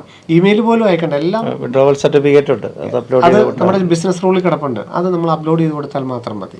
അപ്പം ഏത് അലോട്ട്മെന്റിലും ക്വിറ്റ് ചെയ്യാനുള്ള അവസരമുണ്ട്. അതിനകത്ത് രജിസ്ട്രേഷൻ ഫീസ് മാത്രമേ നഷ്ടപ്പെടുകയുള്ളൂ. അപ്പം ജോസഫ് സീറ്റ് ലൊക്കേഷൻ ധൈര്യമായിട്ട് നിങ്ങൾക്ക് പങ്കെടുക്കാം. അതിനു മുമ്പ് തന്നെ കേരള എഞ്ചിനീയറിംഗിന്റെ 2 അലോട്ട്മെന്റെങ്കിലും എന്താണെങ്കിലും ജൂലൈ 25-നുള്ളിൽ വരും. സാർ, ഇനി ഞാൻ ചോദിക്കാൻ ആഗ്രഹിക്കുന്ന ഒരു കാറ്റഗറി എന്ന് പറഞ്ഞാൽ NIT വേഴ്സസ് CET എന്നതിനേക്കാൾ ഒരു ഇച്ചിരി ഉയർന്ന കാറ്റഗറി ആയിട്ടാണ്. അതായത് എനിക്ക് അഡ്വാൻസ്ഡ് വെച്ച് നല്ല സ്കോർ കിട്ടിയിട്ടില്ല, എന്നാൽ എനിക്ക് ബിറ്റ്സാറ്റിന് അത്യാവശ്യം നല്ല സ്കോറുണ്ട്. എനിക്ക് ബിറ്റ്സാണ് ഞാൻ കൂടുതൽ പ്രയോറിറ്റി തിരഞ്ഞെടുക്കാൻ ആഗ്രഹിക്കുന്നത്. എന്നാലും ഞാൻ ഈ പറഞ്ഞ ജോസ് അലോട്ട്മെന്റിൽ പങ്കെടുക്കുന്നു. അങ്ങനെയുള്ളവർ എങ്ങനെയാണെന്ന് കമ്പയർ ചെയ്യേണ്ട ഒരു ടൈം ലൈനും ഫ്രെയിമും? തീർച്ചയായിട്ടും ജോസ് അലോട്ട്മെന്റിൽ പങ്കെടുക്കണം. ബിറ്റ്സിന്റെ ഫസ്റ്റ് ഉള്ളൂ, ബിറ്റ്സ് 1 കഴിഞ്ഞുള്ളൂ. സെക്കൻഡ് സെഷൻ എക്സാം നടക്കാനുണ്ട്. ബിറ്റ്സിൻ്റെ ഒരു ബെനിഫിറ്റ് എന്ന് പറഞ്ഞാൽ നമുക്ക് കൃത്യം നമ്മുടെ മാർക്ക് അന്നേരം തന്നെ അറിയാൻ പറ്റും. അപ്പം തന്നെ അറിയാൻ അപ്പം പറ്റും. തന്നെ നമുക്കറിയാം ആ മാർക്ക് വെച്ചിട്ടുള്ള ലാസ്റ്റിലെ അലോട്ട്മെന്റ് നമുക്കറിയാം. അപ്പോൾ അത് വെച്ച് നമുക്ക് ഏകദേശം ഒരു ഐഡിയ കിട്ടും. ഓക്കെ. പിന്നെ നമ്മൾ പറഞ്ഞല്ലോ, നമ്മളൊക്കെ ഇത് മുന്നോട്ട് സീസാബിൻ്റെ ഫസ്റ്റ് റൗണ്ട് വരെ നമുക്ക് കൊണ്ടുപോകാൻ പറ്റും. ആ ഒരു ടൈമിൽ നമ്മൾ വിഡ്രോ ചെയ്താൽ മതിയാവുമല്ലോ. ബിറ്റ്സിൽ അന്നേരത്തിനും തീർച്ചയായിട്ടും ആ ഒരു സമയത്തേക്ക് സ്കോറുകളെല്ലാം വന്നിട്ട് അലോട്ട്മെന്റ് നടപടികൾ ഉണ്ടാകും. അവരുടെ പ്രൊസീജിയർ ആ സമയത്ത് നടക്കും. അതുകൊണ്ട് ഈ സാധ്യതകളെല്ലാം നമ്മുടെ കുട്ടികൾ ഇപ്പോൾ ജെ അഡ്വാൻസ്ഡ് IIT ആണെങ്കിലും NIT ആണെങ്കിലും IIIT ആണെങ്കിലും കേരള എഞ്ചിനീയർ ആണെങ്കിലും ബിറ്റ്സ് ആണെങ്കിലും ഇതിനിടയിൽ കുസാറ്റ് വരുന്നുണ്ട്, ഐസർ വരുന്നുണ്ട്, IIC ബാംഗ്ലൂർ ഇതാ ഇപ്പം ജെ അഡ്വാൻസിൻ്റെ റിസൾട്ട് വന്നു. അപ്പം IIC ബാംഗ്ലൂരിന് അപ്ലൈ ചെയ്തിരിക്കുന്നവരെല്ലാം ആ റിസൾട്ട് അപ്ലോഡ് ചെയ്ത് കൊടുക്കണം. അപ്പം ഇതെല്ലാം ഇപ്പോൾ CME വരും, ISI വരും. അപ്പോൾ ഇതെല്ലാം നമ്മൾ ഏറ്റവും നന്നായിട്ട് ഉപയോഗിക്കാവുന്ന രീതിയിലാണ് ജോസ ബിസിനസ് റൂൾ അറേഞ്ച് ചെയ്തിരിക്കുന്നത്. അപ്പം ധൈര്യമായിട്ട് നിങ്ങൾക്ക് ജോസയ്ക്ക് അത് പങ്കെടുക്കാം. യാതൊരു തരത്തിലും നിങ്ങളവിടെ ഫ്രീസായി പോവില്ല, ക്വിറ്റ് ചെയ്യാൻ നമുക്ക്. സാർ, ഇനി കുറച്ചധികം വിദ്യാർത്ഥികൾ ചോദിച്ചിരിക്കുന്ന ഒരു കമ്പാരിസൺ പോലെയാണ്. IIT ഇൻഡോറിലെ BTech in space science engineering നല്ലതാണോ? എന്തൊക്കെയാണ് അതിൻ്റെ ബ്രാഞ്ചിൻ്റെ പ്രത്യേകതകൾ എന്നാണ് ചോദിച്ചിരിക്കുന്നത്. IIT ഇൻഡോറിലെ BTech in space science. അപ്പോൾ നമ്മൾ സ്പേസ് സയൻസ് എന്ന് പറയുമ്പോൾ എയറോസ്പേസിൻ്റെ കുറച്ച് കമ്പോണൻസ് ആണ് അതിനകത്ത് വരുന്നത്. ഓക്കെ. അപ്പം ഫിസിക്സ് താല്പര്യമുള്ള ഒരു കുട്ടി, അവനെ സംബന്ധിച്ച് അത് നല്ലൊരു ഓപ്ഷൻ തന്നെയാണ്. ഇൻഡോർ IIT നമ്മുടെ ടയർ 2-ൽ ഏകദേശം മുകളിലുള്ള ഒരു IIT തന്നെയാണ്. ഇൻസ്റ്റിറ്റ്യൂട്ട് റാങ്ക് അത്രയും പോകണ്ട, ഒരു 11 ആ റേഞ്ച് പറയാം നമുക്ക്. അപ്പോൾ അത്രയും നല്ല IIT ആണ്. പിന്നെ ബ്രാഞ്ച്, ഇങ്ങനെയൊരു ബ്രാഞ്ച് നമ്മൾ താല്പര്യം ഉണ്ടെങ്കിൽ തീർച്ചയായിട്ടും ഇൻഡോർ IITയുടെ വെബ്സൈറ്റിൽ തന്നെ കയറുക. എന്നിട്ട് ഈ ബ്രാഞ്ചിൽ എന്താണ് പഠിക്കാനുള്ളത്, കാരണം നമ്മൾ IITയുടെ NITയുടെയും ബ്രാഞ്ചസ് അല്ലെങ്കിൽ അവിടുത്തെ ഡിപ്പാർട്ട്മെൻറ്റ് നമ്മൾ നോക്കുമ്പോൾ ശ്രദ്ധിക്കണം. ഒരു IITയിലെ ഡിപ്പാർട്ട്മെൻറ്റിൽ പഠിപ്പിക്കുന്ന കാര്യങ്ങളും മറ്റൊരു IITയിലും തമ്മിൽ കുറേ അധികം വ്യത്യാസങ്ങൾ ചിലപ്പോൾ വ്യത്യാസം ഉണ്ടാവാം, കാരണം ഓരോ ഓട്ടോണമസ് ബോഡീസാണ്. അപ്പോൾ അങ്ങനെ ആയതുകൊണ്ട് ഇപ്പോൾ ഇൻഡോറിൻ്റെ തന്നെ വെബ്സൈറ്റിൽ കയറുക. അപ്പോൾ ഇതിനകത്ത് വരുന്ന കണ്ടൻറ്റ് നമ്മൾ പഠിച്ചതുമായിട്ട്, അല്ലെങ്കിൽ നമ്മൾ നേരത്തെ കുട്ടിയോടെയൊക്കെ വായിച്ചിട്ടുണ്ടായിരിക്കും, അല്ലെങ്കിൽ കൂടുതൽ സെർച്ച് ചെയ്തിട്ടുണ്ടായിരിക്കും, അവരുടെ റിസർച്ചുമായി ബന്ധപ്പെട്ട. അതുകൊണ്ടായിരിക്കും ഈ പർട്ടിക്കുലർ ഏരിയ ചോദിച്ചത്. അപ്പോൾ അത് നമ്മുടെ ഒരു ഇൻട്രസ്റ്റുമായിട്ട് ഇത് ചേർന്ന് പോകുന്നതാണെങ്കിൽ നമുക്കത് തീർച്ചയായിട്ടും ഓപ്റ്റ് ചെയ്യാം. കാരണം IIT വൈസും ഇൻഡോർ നല്ലതാണ്. സർ, ശരിക്കും സ്പേസ് സയൻസ് എന്ന് പറയുമ്പം ഇത് പഠിക്കുന്നവർക്ക് ഇവിടെ ജോലി കിട്ടുന്നത് ഏതാ? എയറോസ്പേസ് ആണോ അതോ ബ്രാഞ്ച് ആണോ ഉദ്ദേശിക്കുന്നത്? ജോലിയുടെ ഒരു പ്ലേസ്മെന്റിലേക്ക് വരുമ്പോഴത്തേനും എയറോസ്പേസുമായി ബന്ധപ്പെട്ടാണ് ജോലി. സ്പേസ് ക്രാഫ്റ്റുകളിലേക്കും അല്ലെങ്കിൽ റോക്കറ്റ്സ്. അപ്പോൾ നമ്മുടെ ISRO DRDO പോലെയുള്ള, നമുക്കറിയാം ഇത് പ്രൈവറ്റ് സെക്ടറിൽ നിലവിൽ അല്പസാധ്യത കുറവാണ്, പൊതുമേഖലയിലാണ് സാധ്യത കൂടുതലുള്ളത്. പക്ഷേ ഇതിന് ഹയർ സ്റ്റഡീസ് ഓപ്ഷൻസ് ഉണ്ട്, നല്ലപോലെ ഉണ്ട്. അപ്പം ബ്രാഞ്ച് എന്താണെന്ന് മനസ്സിലാക്കി, അത് ഏത് ബ്രാഞ്ചും, ഇപ്പോൾ സ്പേസ് സയൻസ് എന്നുള്ളതല്ല, ഏത് ബ്രാഞ്ചും നമ്മൾ ഒരു ഇൻസ്റ്റിറ്റ്യൂട്ട് നമ്മൾ നോക്കുമ്പോൾ അവിടെ തീർച്ചയായിട്ടും നമുക്ക് നോക്കാനുള്ളൊരു അവസരമുണ്ട്. അതെ, പ്രത്യേകിച്ച് നോൺ കോർ ബ്രാഞ്ചുകൾ വരുമ്പോൾ. കോർ ബ്രാഞ്ചുകൾ തമ്മിൽ വലിയൊരു വേരിയേഷനില്ല, അവിടെ പോലും വ്യത്യാസമുണ്ട്. ഇപ്പം നമ്മൾ മെക്കാനിക്കലാണെങ്കിൽ പോലും പലയിടത്തും പ്യുവർ മെക്കാനിക്കലായിരിക്കണമെന്നില്ല, എന്തെങ്കിലും അതിനകത്ത് അഡ്വാൻസ്മെൻറ്റുകൾ കാണും. EV റിലേറ്റഡ് ആയിട്ടോ, അല്ലെങ്കിൽ തെർമോഡൈനാമിക്സ് കൂടുതൽ വരുന്നതോ, അല്ലെങ്കിൽ ഫ്ലൂയിഡ് മെക്കാനിക്സ് കൂടുതൽ വരുന്നതോ, അപ്പോൾ അങ്ങനെ എന്തെങ്കിലും ഒക്കെ വേരിയേഷൻ ഉണ്ടാവും. അപ്പോൾ അതൊരു പ്രധാനപ്പെട്ട കാര്യമാണ് നമ്മളൊന്ന് നോക്കാൻ. കാരണം അതിനുള്ള കപ്പാസിറ്റി ഉള്ള കുട്ടികളാണ് തീർച്ചയായിട്ടും ഇവരൊക്കെ. അപ്പോൾ അവർ തീർച്ചയായിട്ടും നോക്കിയിട്ട് വേണം ഒരു ഡിസിഷൻ എടുക്കാൻ. ഇൻസ്റ്റിറ്റ്യൂട്ട് വൈസ് ഓക്കെയാണ് തിരഞ്ഞെടുക്കാം. സാർ, അടുത്തൊരു കമൻറ്റ് വരുന്നത് production engineering in NIT Calicut, അത് അല്ലെങ്കിൽ മെക്കാനിക്കൽ എഞ്ചിനീയറിംഗ് NIT ഗോവ, ഏത് തിരഞ്ഞെടുക്കുന്നതായിരിക്കും നല്ലത്? നമ്മൾ ഇൻസ്റ്റിറ്റ്യൂട്ട് വൈസ് കാലിക്കറ്റ് ഗോവയെക്കാളും ഫാർ ബെറ്ററാണ്, ഏറ്റവും മികച്ച. അപ്പം നമുക്ക് ചെയ്യാവുന്നത് പ്രൊഡക്ഷൻ എന്ന് പറയുന്നത് മെക്കാനിക്കിൻ്റെ ഒരു സബ്സെറ്റാണ്. എങ്കിലും കാലിക്കറ്റ് കിട്ടാവുന്ന എക്സ്പോഷറും അതർ ഫെസിലിറ്റീസും നല്ല രീതിയിൽ യൂസ് ചെയ്താൽ തീർച്ചയായിട്ടും അത് ഗോവയിൽ മെക്കാനിക്കൽ പഠിക്കുന്നതിലും നല്ലതായിരിക്കും. ബാക്കി കാര്യങ്ങളുടെ ഒന്ന് കാരണം കാലിക്കറ്റും ഗോവയായിട്ട് ഒത്തിരി നമ്മൾ നല്ല വ്യത്യാസം പറയാനുണ്ട് NIT എന്നുള്ള രീതിയിൽ. അപ്പോൾ അതുകൊണ്ട് കാലിക്കറ്റ് കിട്ടുന്ന ഫെസിലിറ്റീസ് നമുക്ക് നല്ല രീതിയിൽ ഉപയോഗിക്കുകയാണെങ്കിൽ തീർച്ചയായിട്ടും മെക്കാനിക്കലിനേക്കാളും എന്തുകൊണ്ടും നല്ലതായിരിക്കും ഇവിടുത്തെ പ്രൊഡക്ഷൻ. സാർ, ഇനി ഒരു ചോദ്യം ചോദിച്ചിരിക്കുന്നത്, ഇപ്പോൾ ജോസ അലോട്ട്മെന്റ് പ്രൊസീജിയർ പങ്കെടുക്കുകയാണെങ്കിൽ ഏകദേശം 35,000 രൂപ നമ്മൾ അടയ്ക്കേണ്ടി വരുന്നുണ്ട് ഫീസ് അക്സെപ്റ്റ് ചെയ്യുകയാണെങ്കിൽ. ഈ ഫീസ് എന്ന് പറഞ്ഞാൽ ഈ അക്സെപ്റ്റൻസ് ഫീ എന്നൊക്കെ പറയുന്നത് ബാക്കിയുള്ള ഫീസിൽ നിന്ന് കുറയ്ക്കുമോ അതോ എക്സ്ട്രാ അടയ്ക്കേണ്ടി വരുന്ന ഫീസാണോ? എന്താ അവിടുത്തെ ഒരു സാഹചര്യം? തീർച്ചയായിട്ടും നമുക്കിപ്പോൾ 1.25 ലക്ഷം രൂപയാണ്, 1.25 lakhs ആണ് NITയിലെ ഫീസ്. IIT ഫീസ് 2.5 ആണ്. ഇത് ഫീസിനകത്ത് ഉൾക്കൊള്ളുന്ന ഫീസ് തന്നെയാണ്. ആ രജിസ്ട്രേഷൻ ഫീസ് 5000 രൂപ മാത്രമേ നമുക്ക് മാറ്റുള്ളൂ, ബാക്കി മുഴുവൻ കോളേജിലേക്ക് അഡ്ജസ്റ്റ് ചെയ്യും. അത് ട്യൂഷൻ ഫീസിൽ ഉൾപ്പെടുന്ന ഫീസ് തന്നെയാണ്. ഓക്കെ സാർ, ഇപ്പോൾ ഞാനിപ്പോൾ ഒരു NIT കാലിക്കറ്റിൽ അഡ്മിഷൻ കിട്ടിയ വിദ്യാർത്ഥിയാണ്. ഞാൻ ആദ്യത്തെ ഈ പറയുന്ന സീറ്റ് അക്സെപ്റ്റൻസ് ഫീയും ബാക്കി കാര്യങ്ങളെല്ലാം അടച്ചു. ബാക്കി ഫീസ് ഞാൻ എവിടെയാണ് NIT കാലിക്കറ്റിൽ കൊണ്ടാണോ അടയ്ക്കേണ്ടത്, ഏത് റൗണ്ടിലാണോ അടയ്ക്കേണ്ടത്? ആദ്യം നമുക്ക് എപ്പോഴാണോ നമ്മൾ സീറ്റ് ആദ്യം നമ്മൾ രജിസ്ട്രേഷൻ ഫീസ് 12-ാം തീയതിക്കുള്ളിൽ നമ്മൾ അടയ്ക്കുന്നു. രണ്ടാമത് എപ്പോഴാണോ നമുക്ക് സീറ്റ് 6ാമത്തെ റൗണ്ട് വരുമ്പോഴത്തേക്കും PAF പാർഷ്യൽ അക്സെപ്റ്റൻസ് ഫീസ് അടയ്ക്കേണ്ട സമയമാണ്. ജൂലൈ 28 അത് രണ്ടും കൂടെ അടയ്ക്കുമ്പോൾ ഏകദേശം ഒരു സെമ്മിന്റെ ഫീസിലേക്ക് വരും. അപ്പം ജൂലൈ 28 ആ ഫീസ് അടയ്ക്കുന്നു. അത് കഴിഞ്ഞ് നമ്മൾ കോളേജ് ജോയിൻ ചെയ്യുന്ന സീസാവും കൂടെ കഴിയുമ്പോഴത്തേക്ക് നമ്മൾ കോളേജ് ജോയിൻ ചെയ്യുന്ന സമയമായി. അപ്പോഴത്തേക്കും പിന്നെ നോക്കേണ്ടത് കോളേജിന്റെ വെബ്സൈറ്റ് ആണ്. പിന്നെ എല്ലാം കോളേജിന്റെ വെബ്സൈറ്റ് വഴിയാണ്. കോളേജിന്റെ വെബ്സൈറ്റിൽ തീർച്ചയായിട്ടും എന്തൊക്കെ ഡോക്യുമെന്റ്സ് കൊണ്ടുവരണം, എത്ര ഫോട്ടോ കൊണ്ടുവരണം, എത്ര ഫീസാണ് അടയ്ക്കണം, അങ്ങനെയുള്ള ഡീറ്റെയിൽസ് ഉണ്ട്. അതനുസരിച്ച് പിന്നെ കോളേജിന്റെ വെബ്സൈറ്റ് വഴി ബാക്കി ഫീസ് അടയ്ക്കുക, ഒറിജിനൽ സർട്ടിഫിക്കറ്റ് ആയിട്ട് കോളേജിൽ, പിന്നെ ക്ലാസ്സുകൾ തുടങ്ങിയായി ആ ഒരു പ്രോസസ്സിലൂടെ നമ്മൾ കടക്കുകയാണ് ചെയ്യുന്നത്. ഇതെല്ലാം ഫീസിൽ ഇൻക്ലൂഡ് ചെയ്തിരിക്കുന്ന ഫീസ് തന്നെയാണ്. ഓക്കെ സാർ, ഒരു വിദ്യാർത്ഥി ചോദിച്ചിരിക്കുന്നത് IIT കോട്ടയത്തെ CSE ആണോ ബെറ്റർ, അതോ ഒരു ടയർ 2 അല്ലെങ്കിൽ ടയർ 3 കാറ്റഗറിയിലുള്ള NITയിലെ കമ്പ്യൂട്ടർ സയൻസ് ആണോ ബെറ്റർ? അതിനിടയിൽ ഒരിക്കൽ കൂടി ഇടയിൽ കയറുകയും കൂടെ ചെയ്യുന്നുണ്ട്. നമ്മുടെ ഇന്നത്തെ ഒരു വന്ന വീഡിയോയിൽ, ഇന്നലെ വന്നൊരു വീഡിയോയിൽ കമൻ്റായിട്ട് ചോദിച്ചിട്ടുണ്ട്, എന്തുകൊണ്ടാണ് ബ്രില്യൻ്റ് IIT കോട്ടയം അല്ലെങ്കിൽ കുസാറ്റ് പോലെയുള്ള സ്ഥാപനങ്ങളെ പ്രൊമോട്ട് ചെയ്യുന്നു, ബിറ്റ്സിനെ കുറിച്ച് അത്ര പ്രൊമോട്ട് ചെയ്യുന്നില്ല എന്നുള്ളത്. തീർച്ചയായിട്ടും ബിറ്റ്സിന്റെ വാല്യൂ നമ്മൾ എപ്പോഴും പറഞ്ഞിട്ടുണ്ട്. IIT ഒപ്പം തന്നെയാണ് ഈ പറഞ്ഞ സ്ഥാപനങ്ങളെക്കാൾ ഒരുപാട് മുകളിലാണ് ബിറ്റ്സിന്റെ പ്രാധാന്യം എപ്പോഴും നമ്മൾ പറഞ്ഞിട്ടുണ്ട്. പക്ഷെ നമ്മുടെ കേരളത്തിൽ അങ്ങനെ സ്ഥാപനം ഇല്ല. നമുക്കിവിടെ ഏറ്റവും അഭിമാനമായിട്ട് പറയാനായിട്ടുള്ളത് IIT കോട്ടയവും കേരളത്തിന് അഭിമാനമായിട്ട് കുസാറ്റും ക്യാമ്പസും ഉണ്ട്. തീർച്ചയായിട്ടും അതിൻ്റെ പ്രൊമോഷൻ നമ്മൾ തീർച്ചയായിട്ടും കൊടുക്കാൻ നമ്മൾ ബാധ്യസ്ഥരാണ്. പക്ഷെ ബിറ്റ്സിനേക്കാളും മേലെയാണ് എന്ന് നമ്മൾ ഒരിക്കലും ഒരിക്കലും അല്ല. IITs ആണെങ്കിലും ഈ നമ്മുടെ കോട്ടയം IIT ഒരു ടയർ 2 IIT മാത്രമാണ്. അതുകൊണ്ട് ഇതിൽ ഇൻഫ്രാസ്ട്രക്ചറുള്ള ഒരുപാട് IITs ഉണ്ട്. ഇപ്പോൾ ശ്രീ സിറ്റി ഒക്കെ ആണെങ്കിലും നമുക്ക് കാണുമ്പോൾ അറിയാം. ഇത് നമ്മുടെ അഭിമാനമായതുകൊണ്ടും നമ്മുടെ ഏറ്റവും അടുത്തുള്ളത് കൊണ്ട് നമ്മൾ അതിനെ പ്രൊമോട്ട് ചെയ്യുന്നു. സാർ, ഇത് ഞാൻ വേറൊരു ആംഗിളിൽ ചിന്തിക്കാനാണ് ആഗ്രഹിക്കുന്നത്. അതായത് ഇപ്പം IIT കോട്ടയം അല്ലെങ്കിൽ ഈ പറഞ്ഞ ബിറ്റ്സ് പ്ലാനെ കമ്പയർ ചെയ്യുമ്പോൾ വിദ്യാർത്ഥികളുടെ പെർസെൻറ്റേജിൽ തമ്മിൽ ഭയങ്കര വ്യത്യാസം. ഒരിക്കലും നമുക്കത് തുറന്നു പറഞ്ഞില്ലെങ്കിലും അത് കമ്പയർ ചെയ്യുന്നതിനൊരു പരിധിയുണ്ട്. കാരണം ബിറ്റ്സ് പ്ലാനെ കിട്ടുന്ന ഒരു പെർസെൻറ്റേജിലും ഈ പറയുന്ന IIT കോട്ടയത്തേക്ക് വരുന്ന പെർസെൻറ്റേജിലും ഒരു പ്രശ്നമാണ്. രണ്ടാമത്തെ ഒരു കാര്യം, ഇന്നത്തെ ഒരു സാധാ ഒരു മിഡിൽ ക്ലാസിൻ്റെ ഒരു ഫിനാൻഷ്യൽ പോയിന്റ് ഓഫ് വ്യൂ ചിന്തിക്കുവാണെങ്കിൽ ഒരു 15 ലക്ഷം 20 ലക്ഷം എന്ന് പറയുന്നത് ഒരുവിധം അഫോർഡബിൾ ചിന്തിച്ച 40 to 45 lakhs എന്ന് പറഞ്ഞ ഇച്ചിരി കടുപ്പമാവുന്നു. അതും ഈ രണ്ട് കാര്യങ്ങളും ഒരുപക്ഷെ ഈ പറഞ്ഞ ബിറ്റ്സിനേക്കാൾ കൂടുതൽ പ്രാധാന്യം ആവറേജ് മിഡിൽ ക്ലാസ് വിദ്യാർത്ഥികൾക്ക് ഒരുപക്ഷെ IIT കിട്ടാൻ അല്ല തിരഞ്ഞെടുക്കാൻ ഒരു പ്രേരണയാവാം. സാർ ഞാനിതിപ്പം ഞാൻ ഇന്ന് ആ കമന്റ് കണ്ടതുകൊണ്ട് നമ്മുടെ കാര്യം എന്താണ് എന്നുള്ളത്, കാരണം നമ്മുടെ അടുത്തുള്ള സ്ഥാപനം ആയതുകൊണ്ടും അതിന് കൂടുതൽ ഒരു പ്രാധാന്യം വരുന്നുള്ളത്. ബിറ്റ്സായിട്ട് ഒരിക്കലും നമുക്ക് കമ്പയർ ചെയ്യാൻ പറ്റില്ല എന്നുള്ളത്. സാർ, ഇതോടൊപ്പം ഞാനൊരു ഡയറക്റ്റ് ആയിട്ടൊന്ന് ചോദിക്കാൻ ആഗ്രഹിക്കും. ഇപ്പം നമ്മുടെ ഇന്ത്യയിലെ ഒരു വിദ്യാഭ്യാസ സ്ഥാപനങ്ങൾ നോക്കുകയാണെങ്കിൽ ഇഷ്ടം പോലെ വിദ്യാഭ്യാസ സ്ഥാപനങ്ങളുണ്ട്. പ്രൈവറ്റ് ആയിട്ടുള്ള, സെൽഫ് ഫിനാൻസിങ് ഉണ്ട്, ഡീംഡ് ആയിട്ടുണ്ട്.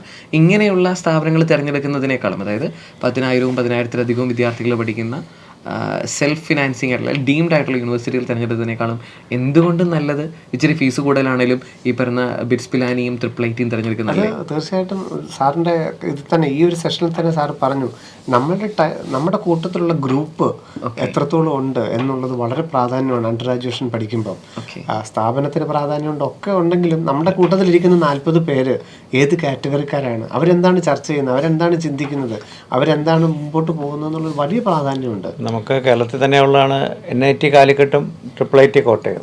അത് രണ്ടും തമ്മിൽ നമുക്ക് കമ്പയർ ചെയ്യാനാവില്ല. കാരണം IIT കോട്ടയത്തിൻ്റെ വയസ്സ് അല്ലെങ്കിൽ അതിൻ്റെ ഏജ് നമുക്കറിയാം.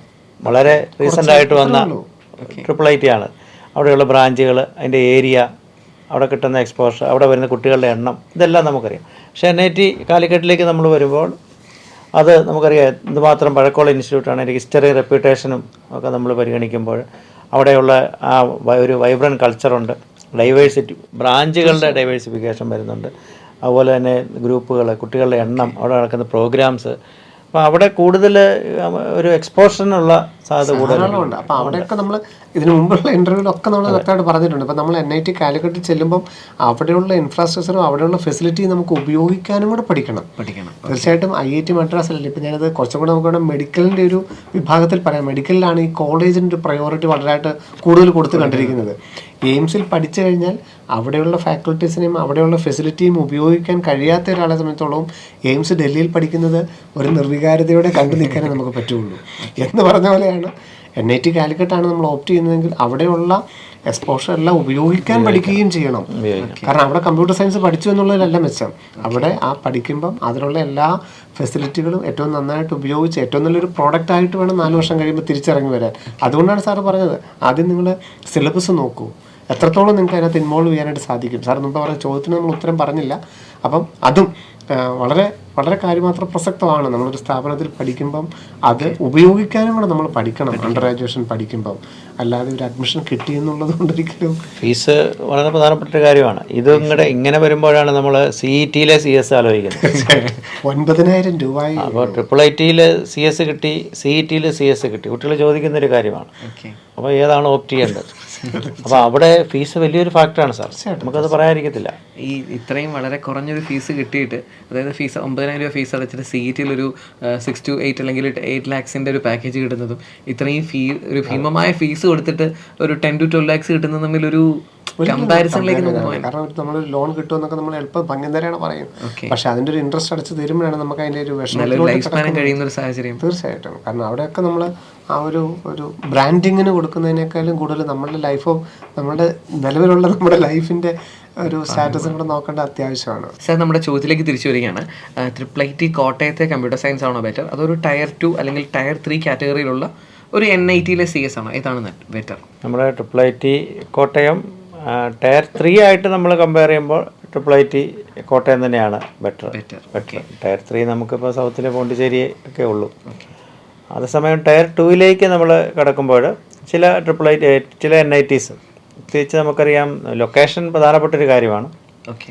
ഇപ്പോൾ നമുക്ക് നാഗ്പൂർ അല്ലെങ്കിൽ ഭോപ്പാൽ, സൂററ്റ്, ജലന്ധർ ഇങ്ങനെയുള്ള NITs ഉണ്ട്. അപ്പോൾ അതൊക്കെ നമുക്ക് തീർച്ചയായിട്ടും IIIT-യുടെ മുകളിൽ തന്നെ നമുക്ക് പ്ലേസ് ചെയ്യാം. സെയിം ബ്രാഞ്ചും കൂടെയാണ് ആണെങ്കിൽ, സാർ ഉദ്ദേശിക്കുന്ന ബ്രാഞ്ചും സെയിം ആയിരിക്കുമല്ലോ. സെയിം ആണെങ്കിൽ തീർച്ചയായിട്ടും നമുക്ക് ആ NITs ഈ IIIT-യുടെ മുകളിൽ പ്ലേസ് ചെയ്യാം. അതുപോലെ എന്നോട് പേഴ്സണലായിട്ട് നമ്മൾ ചോദിച്ചൊരു ചോദ്യം തന്നെയാണ്. ഒരു പെൺകുട്ടിയാണ്, IIT ഹൈദരാബാദിൽ അദ്ദേഹത്തിന് എഞ്ചിനീയറിംഗ് ഫീസ് കിട്ടും, IIT ബ്രാൻഡിങ് ആണല്ലോ. NIT കാലിക്കറ്റിൽ ഇലക്ട്രോണിക്സും കിട്ടും. അപ്പം സ്വാഭാവികമായിട്ടും കേരളത്തിലുള്ള ഒരാളെ സംബന്ധിച്ചോളം IIT-യുടെ ബ്രാൻഡ് വാല്യൂവിന്, പ്രത്യേകിച്ച് IIT ഹൈദരാബാദിലൊരു ബ്രാൻഡ് വാല്യൂവിന് എത്രത്തോളം പ്രാധാന്യമുണ്ട് ഒരു കോർ സബ്ജക്റ്റിനേക്കാളും?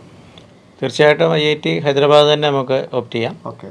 പിന്നെ എഞ്ചിനീയറിംഗ് ഫിസിക്സ് നല്ലൊരു ബ്രാഞ്ചാണ്. പക്ഷേ ആ കുട്ടി എഞ്ചിനീയറിംഗ് ഫിസിക്സിൻ്റെ സിലബസ് നോക്കണം. കാരണം അതൊരു റിസർച്ച് സബ്ജക്റ്റാണ്. നമ്മൾ ഫിസിക്സ് തന്നെ അത് ഒരു ആപ്ലിക്കേഷൻ ലെവലിൽ ആണ് അവിടെ കൂടുതൽ പഠിപ്പിക്കുന്നത്. അപ്പോൾ അതിനകത്ത് സോളിഡ് സ്റ്റേറ്റ് ഫിസിക്സ് ഉണ്ട്, പിന്നെ ഒപ്റ്റിക്സ് ഉണ്ടാവും, പിന്നെ മെക്കാനിക്കലിനേക്കാളും ഇലക്ട്രിക്കൽ പാർട്ടാണ് കൂടുതൽ വരുന്നത്. അപ്പോൾ പ്ലേസ്മെൻറ്റ് വൈസ് ഒരു പക്ഷേ ഇലക്ട്രിക്കൽ ഏരിയയിലൊക്കെ കുറച്ച് പ്ലേസ്മെൻറ്റ് ഉണ്ടാവുമെന്നൊക്കെ ഉള്ളൂ. പക്ഷേ ഹയർ സ്റ്റഡീസിന് വളരെ നല്ലൊരു സബ്ജക്റ്റാണ്. അബ്രോഡും ഡയറക്റ്റ് PhD-ക്ക് പോകാം, പിന്നെ അല്ലെങ്കിൽ MTech കഴിഞ്ഞ് PhD-ക്ക് പോകാം, അങ്ങനെയുള്ള ഓപ്ഷൻ ഉണ്ട്. അപ്പോൾ അങ്ങനെ ആ ഒരു സബ്ജക്റ്റ് നന്നായിട്ട് ഇഷ്ടപ്പെടുന്ന ഒരു കുട്ടി, എനിക്കിനി മുന്നോട്ട് ഫിസിക്സാണ് എൻ്റെ ഒരു സബ്ജക്റ്റ് എന്ന് ആഗ്രഹിക്കുന്ന കുട്ടി തീർച്ചയായിട്ടും അത് പഠിക്കണം. ഇനി അല്ല എനിക്ക് ഒരു പ്ലേസ്മെൻറ്റ് മതി, ഇങ്ങനെ ഒരു റിസർച്ച് ഓറിയൻറ്റേഷനൊന്നും എനിക്ക് കാര്യമായിട്ടില്ല, ഒരു 4 വർഷം കൊണ്ടൊക്കെ പരിപാടികളൊക്കെ അവസാനിപ്പിച്ച് ഒരു ജോലിയിലേക്ക് കയറുക എന്നുണ്ടെങ്കിൽ നമ്മുടെ ബ്രാഞ്ച് ബേസ് നോക്കാമെന്ന് മാത്രം. പക്ഷേ ഇൻസ്റ്റിറ്റ്യൂഷൻ ബേസ് നമുക്ക് നമ്മുടെ IIT ഹൈദരാബാദ് മുമ്പിലാണ്. അപ്പം അത് ആ ഒരു ഓപ്ഷൻ ആയിരിക്കും അല്പം കൂടി ബെറ്റർ എന്ന് നമുക്ക് പറയാം. സാറ് പറഞ്ഞപ്പോഴാണ് നമുക്ക് ഈ ജോസ സീറ്റ് ലൊക്കേഷനിൽ ഓപ്ഷനൊക്കെ വെക്കുമ്പം എന്തുമാത്രം കുട്ടികൾ അല്ലെ എന്തുമാത്രം കാര്യങ്ങൾ മനസ്സിലാക്കി വേണം ഓപ്ഷൻ രജിസ്റ്റർ ചെയ്യാൻ. വളരെ പ്രധാനപ്പെട്ട കാര്യം നമ്മൾ ഇപ്പോൾ ബോംബെ, മദ്രാസ് IIT-യുടെ പ്രത്യേകത നമുക്കറിയാം. ഒരു റിസർച്ച് ഓറിയൻറ്റേഷൻ ഉള്ള കുട്ടികൾ അവിടെ ചെന്ന് പെട്ടാൽ നല്ലൊരു ഓൺട്രപ്രണറായിട്ട് സാറൊക്കെ അവിടെ പോയിട്ടുള്ള. അപ്പോൾ അത് അത്രയും ബോംബെ പോലും അത്രയും റിസർച്ച് ഇല്ല, ബോംബെയിലും ഡൽഹിയിലും ഇല്ല. ആ ഒരു കാര്യത്തിന് മദ്രാസാണ് എപ്പോഴും. ഏത് സബ്ജക്ട് ഏത് കോഴ്സാണ് കിട്ടിയതെന്ന് പോലും. അതേസമയം എക്സ്പോഷർ വൈസ് നമുക്കറിയാം ബോംബെ ഇതിന് മുകളിൽ വരും, ഡൽഹിയും വരും, അത് കഴിഞ്ഞിട്ടായിരിക്കും മദ്രാസ് വരുന്നത്. അപ്പം നമുക്കൊരു ആ ഒരു മൈൻഡ് സെറ്റൊക്കെ ഉള്ളവർ മദ്രാസാണ്. നമുക്ക് വളരെ വളരെ ഈസി ആയിട്ട് നമ്മളൊരു അലോട്ട്മെന്റ് പ്രോസസ്സിനെ നേരിടാതെ എന്തുമാത്രം കാര്യങ്ങൾ നമ്മൾ പഠിക്കണം. ഇപ്പം തന്നെ നമ്മുടെ ഈ ഒരു ടോക്കിനകത്ത് തന്നെ നമുക്ക് എല്ലാ കാര്യങ്ങളും നമ്മൾ പറഞ്ഞിട്ടുണ്ട്. ഫീസിനെ കുറിച്ച് നമ്മൾ പറഞ്ഞു, സബ്ജക്റ്റിനെ കുറിച്ച്, സിലബസിനെ കുറിച്ച് പറഞ്ഞു, സ്ഥാപനങ്ങളുടെ കാര്യങ്ങൾ പറഞ്ഞു, ഹയർ സ്റ്റഡീസ് ആണോ ജോബ് ഓറിയൻറ്റഡ് ആണോ നോക്കണം. ഇതെല്ലാമാണ് നമ്മൾ വളരെ വളരെ ഡീറ്റെയിൽ ആയിട്ട് അനലൈസ് ചെയ്ത് ഒരു 6000 റാങ്ക് അല്ലെ 12000 റാങ്ക് അല്ലെങ്കിൽ ഒരു 30,000 റാങ്ക് ഒക്കെ ഉള്ളവരൊക്കെ ഇങ്ങനെ ആയിരിക്കണം ഓപ്ഷൻസിൻ്റെ ഒരു പ്രയോറിറ്റി ഓർഡർ തയ്യാറാക്കാൻ വേണ്ടിയിട്ട്. സാർ, ഒരു വിദ്യാർത്ഥി ചോദിക്കുകയാണ്, അദ്ദേഹത്തിന് താല്പര്യം ISROയിൽ സ്പേസ് സയൻറ്റിസ്റ്റ് ആയിട്ട് ജോലിക്ക് ജോയിൻ ചെയ്യാനാണ് ആഗ്രഹം. അങ്ങനെയാണെങ്കിൽ IIT-ലെ ഏത് കോഴ്സാണ് പ്രിഫർ ചെയ്യേണ്ടത്? BTech ഇൻ എയ്റോസ്പേസ് എഞ്ചിനീയറിംഗ് എടുക്കുന്നത് കൊണ്ട് വല്ല അഡ്വാൻറ്റേജസും ഉണ്ടോ എന്നാണ് ചോദിക്കുന്നത്. ISRO ജോബ് ആഗ്രഹിക്കുന്നത്. അത് നമ്മൾ തെറ്റിദ്ധരിക്കപ്പെട്ടല്ലേ സാർ? അതിന് മറുപടി പറയണം തീർച്ചയായും. അതിന് മുമ്പ് ഞാനൊരു കടന്നുകയറ്റം നടത്തുന്നേ ഉള്ളൂ. ഏറ്റവും അധികം തെറ്റിദ്ധരിക്കപ്പെട്ട ഒരു മേഖലയാണ് ഈ എയറോസ്പേസ് പോലെയുള്ള മേഖല എന്ന് എനിക്ക് തോന്നിയിട്ടുണ്ട്. സാറിന് മറുപടിയിൽ നിന്ന് പ്രതീക്ഷിക്കുന്നു. നമ്മൾ എയറോസ്പേസിന് ഡിമാൻഡുണ്ട്. അതിന് ഏറ്റവും പ്രധാനപ്പെട്ട കാരണം എയറോസ്പേസ് ഉള്ള IITs ആണ്. 4 IIT-ലാണ് എയറോസ്പേസ് ഉള്ളത്. അപ്പോൾ അത് പേര് കേൾക്കുന്ന നമുക്ക് മനസ്സിലായി. ബോംബെ, മദ്രാസ്, കാൺപൂർ, ഖരഗ്പൂർ, ടോപ്പായിട്ടുള്ളത് മാത്രം അവിടെയാണ് ഈ എയറോസ്പേസ് ഉള്ളത്. അപ്പോൾ തീർച്ചയായിട്ടും നമുക്ക് ഓപ്റ്റ് ചെയ്യാവുന്ന IITs ആണ് ഈ 4 IIT. അപ്പം അതുകൊണ്ട് മെക്കാനിക്കലിന് ഒപ്പോ അല്ലെങ്കിൽ മെക്കാനിക്കലിന് മുകളിലോ ഒക്കെ ഒരു കോമണിലായിട്ട് നമ്മൾ നോക്കുമ്പോൾ അവിടെ നമുക്ക് പ്ലേസ് ചെയ്യും. പക്ഷെ പലപ്പോഴും കാണുന്ന എയറോസ്പേസിലെ പ്ലേസ്മെൻറ്റ് വരുന്നത് മെക്കാനിക്കലിലേക്കൊക്കെ കുട്ടികൾ പോകുന്നുണ്ട് പ്ലേസ്മെൻറ്റ്. പക്ഷേ ഈ 4 IIT-ലായതുകൊണ്ട് അവർക്ക് പ്ലേസ്മെൻറ്റ് കിട്ടുന്നുണ്ടാവും. പക്ഷെ അത് പലപ്പോഴും അവരാഗ്രഹിക്കുന്ന അവരൊരു എയറോസ്പേസ് ആഗ്രഹിക്കുന്നവർക്ക് എല്ലാവരും നല്ല കുറേ നമുക്കറിയാം. ഈ എയറോസ്പേസ് എയറോനോട്ടിക്കലും കമ്പയർ ചെയ്യുമ്പോൾ ബെറ്റർ എന്താണെങ്കിലും എയറോസ്പേസ് ആണ്. എയറോസ്പേസ് ആണ്. പിന്നെ IAST മറ്റൊരു ഓപ്ഷനാണ്. അതിന് നമ്മൾ സെപ്പറേറ്റ് അപ്ലൈ ചെയ്യണം. IAST എയറോസ്പേസ് ഉണ്ട്. അപ്പോൾ ഈ 5 സ്ഥാപനങ്ങളാണെങ്കിൽ എയറോസ്പേസ് ഒക്കെ എടുക്കാം. കാരണം നമുക്ക് ആ ഒരു മേഖല അല്ലെങ്കിൽ മറ്റെവിടെയെങ്കിലും നമുക്ക് പ്ലേസ്മെന്റ് ഉണ്ടാവും. മെക്കാനിക്കലിലാണെങ്കിലും പ്ലേസ്മെന്റ് കിട്ടും. പക്ഷേ ഈ ബ്രാൻഡിങ്ങിന്റെ പേരിൽ എയറോസ്പേസിനെ ഇഷ്ടപ്പെടുകയും അവിടെ എത്തിപ്പെടാതെ ബാക്കിയുള്ള എവിടെയെങ്കിലും ചെന്ന് ഈ ബ്രാഞ്ചുകൾ ചേരുകയും ചെയ്യുമ്പോഴാണ് ഇതിൻ്റെ വലിയൊരു പതനം അല്ലെങ്കിൽ വലിയൊരു ദൗർഭാഗ്യം നമുക്കുണ്ടാവുന്നത്. മറ്റേത് ബ്രാൻഡ് വാല്യൂയിൽ നമുക്ക് കിട്ടിയ പ്ലേസ്മെൻ്റ് ആണ്. മറ്റേത് നമുക്ക് ആ കോഴ്സ് പഠിക്കുന്നത് കൊണ്ട് ഒരു UG പ്രോഗ്രാം ആ ഒരു ലെവൽ പ്രോഗ്രാം പഠിക്കുന്നത് കൊണ്ട് ഒരു ഹൈലൈറ്റഡ് ആവുമെന്ന് ഒരിക്കലും നമ്മൾ പ്രതീക്ഷിക്കുന്നില്ല. ഒരു കോർ സബ്ജക്റ്റ് കിട്ടുമെങ്കിൽ തൊട്ടടുത്തൊരു ടയറിൽ തന്നെ ഉള്ള ഒരു കോർ സബ്ജക്റ്റ് കിട്ടുമെങ്കിൽ ഏറ്റവും കുറഞ്ഞ ഒരു ഇൻസ്റ്റിറ്റ്യൂഷനിൽ സെക്കൻഡ് ടയറിലെങ്കിലും വന്നു കഴിഞ്ഞാൽ വേറെ ഇല്ല. IITs-ൽ 4 ഉള്ളൂ. ഞാൻ ഒരു പടിയും കൂടെ കടന്നു പറയാൻ ആഗ്രഹിക്കുകയാണ്. അതായത് ഇപ്പം ഒരു കുറഞ്ഞൊരു വിദ്യാഭ്യാസ കാറ്റഗറിയിലുള്ള ഒരു ഇൻസ്റ്റിറ്റ്യൂട്ടിൽ എയ്റോസ്പേസ് തിരഞ്ഞെടുക്കുന്നതിനേക്കാളും ഒരു പക്ഷേ ബെറ്റർ മെക്കാനിക്കലോ അല്ലെങ്കിൽ കമ്പ്യൂട്ടർ സയൻസോ പോലുള്ളത് എടുക്കുന്നതായിരിക്കും ബെറ്റർ. 100%. കാരണം ഇതൊക്കെ കഴിഞ്ഞ് ഇപ്പം സാധാരണ ഇതൊക്കെ കഴിഞ്ഞ് കഴിഞ്ഞാൽ നമ്മളിപ്പോൾ UG-ൽ ഇപ്പോൾ മെക്കാനിക്കൽ കഴിഞ്ഞാലും ഏത് ചെയ്ത് കഴിഞ്ഞാലും നമുക്ക് ഇതൊക്കെ പിന്നെയും പോകാം. മെക്കാനിക്കലിന് ശേഷം എയറോസ്പേസിലേക്ക് പോകാം. അങ്ങനെ കുട്ടികൾ ചെയ്യുന്നുണ്ട്. അതിനകത്ത് ഏറ്റവും കുട്ടികൾ ചെയ്യുന്ന ചില കുട്ടികൾ NIT മെക്കാനിക്കൽ പഠിച്ചിട്ട് വീണ്ടും ഗേറ്റ് എഴുതി MTech-ന് അപ്പം അത്രയും ബുദ്ധിമുട്ട് വരികയല്ല. IIT പോയി എയറോസ്പേസ് ചെയ്യാറുണ്ട്. അപ്പം സോന സാറ് നമ്മുടെ TKM പഠിച്ചതല്ലേ? TKM മെക്കാനിക്കൽ കഴിച്ചിട്ടാണ് അദ്ദേഹം ISROയുടെ ചെയർമാനായത്. ചന്ദ്രയാൻ പോയതോടുകൂടിയാണ് ഈ മേഖലയ്ക്ക് ഇത്രയധികം പേരുണ്ടായത്. അത് അവര് ISROയുടെ ഒരു ചെയർമാന്മാരും എയറോസ്പേസ് പഠിച്ചവരല്ല. ശിവൻ സാറല്ല, സോമാ സാറല്ല, ഇനി നമ്മുടെ മിസൈൽ വിമൻ ടെസി തോമസ് അല്ല, അവർ ഇലക്ട്രിക്കൽ എഞ്ചിനീയറാണ്. അവിടെയാണ് ഞാൻ പറഞ്ഞത് ഏറ്റവും അധികം തെറ്റിദ്ധരിക്കപ്പെട്ട ഒരു മേഖലയാണ് ISROയിലുള്ള ജോലി കിട്ടാൻ വേണ്ടിയിട്ട് എയറോസ്പേസ് പഠിക്കുക എന്ന് പറയുന്നത്. സാർ, ഇതോടെ ഞാൻ ചേർത്ത് വായിക്കാൻ ആഗ്രഹിക്കുന്ന ഒരു കാര്യമാണ്. അതായത് കുറച്ച് നാളുകൾക്ക് മുമ്പ് ഒരു കമൻറ്റ് ഉണ്ടായിരുന്നു, ഒരു അഭിപ്രായങ്ങളുണ്ടായിരുന്നു. അതായത് IAST നമ്മൾ ജോയിൻ ചെയ്താൽ ഗവൺമെൻറ് ജോലി കിട്ടിയതുപോലാണ്, നേരിട്ട് കയറാം, അതായത് ഒരു ഫീസ് പോലും അടയ്ക്കേണ്ട. പക്ഷേ പിന്നീട് അവിടെ പഠിച്ച കുറച്ച് വിദ്യാർത്ഥികൾ പഠിച്ചു ആ ഒരു പ്രോഗ്രാം ഗവൺമെൻറ് മാറ്റി. അതായത് അവർക്ക് പണ്ട് കിട്ടിയൊരു ബെനിഫിറ്റ് ഈ IAST പ്രോഗ്രാമിൽ എയ്റോസ്പേസ് തിരഞ്ഞെടുക്കുകയാണെങ്കിൽ ഇല്ല എന്ന്. സാർ, ശരിക്കും എന്താ അവിടുത്തെ ഒരു സാധ്യത ഇപ്പം? അത് ശരിയാണ്. നമുക്ക് നേരത്തെ ഒരു 7.5 CGPA കീപ്പ് ചെയ്തിരുന്നവർക്ക് അവിടെ തന്നെ അവർ അബ്സോർബ് ചെയ്തു. പക്ഷെ നമുക്കറിയാം ഇപ്പം അത് ആദ്യ വർഷങ്ങളിലായിരുന്നു.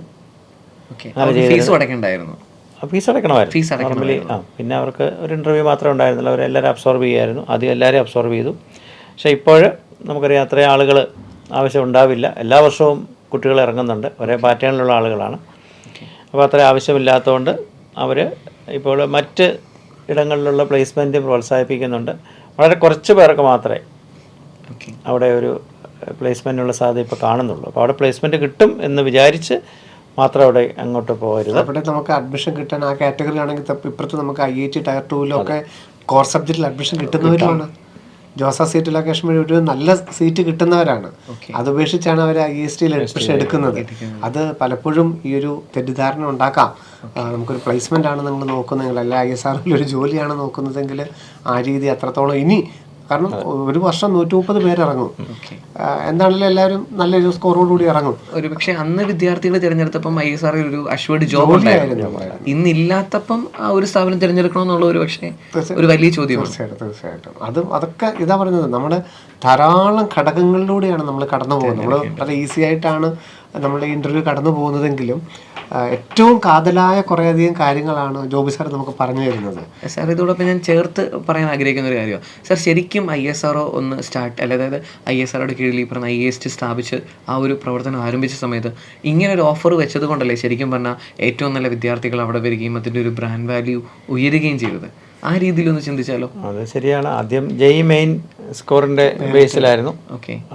അപ്പം അത് കഴിഞ്ഞ് കുറച്ച് വർഷങ്ങളായുള്ളൂ അഡ്വാൻസിലേക്ക് വരുന്നത്. ഏറ്റവും പ്രയോറിറ്റി കൊടുത്തു കഴിഞ്ഞപ്പോഴാണ് IIT-യിലോട്ട് JEE അഡ്വാൻസിലോട്ട് തിരിച്ചു മാറിയത്. അവിടെയും ഇതാണ് ഈ ഇൻടേക്ക്, ഈ 130ഓളം സ്റ്റുഡൻസിന് എപ്പോഴും അക്കോമഡേറ്റ് ചെയ്യേണ്ട ആവശ്യം അവർക്ക് വരുന്നില്ല. അതുമല്ല അതിന് അവർ റിട്ടയർമെന്റ് ആയാലല്ലേ ഉള്ള അടുത്ത ഒരു ഗ്രൂപ്പിനെ അവർക്ക് എഞ്ചിനീയറിംഗ് ഡിഗ്രിയാണ് അവർക്ക് പുറത്തിറങ്ങാം. ഇവിടെ വേറെ പ്ലേസ്മെന്റ്സ് എല്ലാം അവർ ആരംഭിച്ചിട്ടുണ്ട്.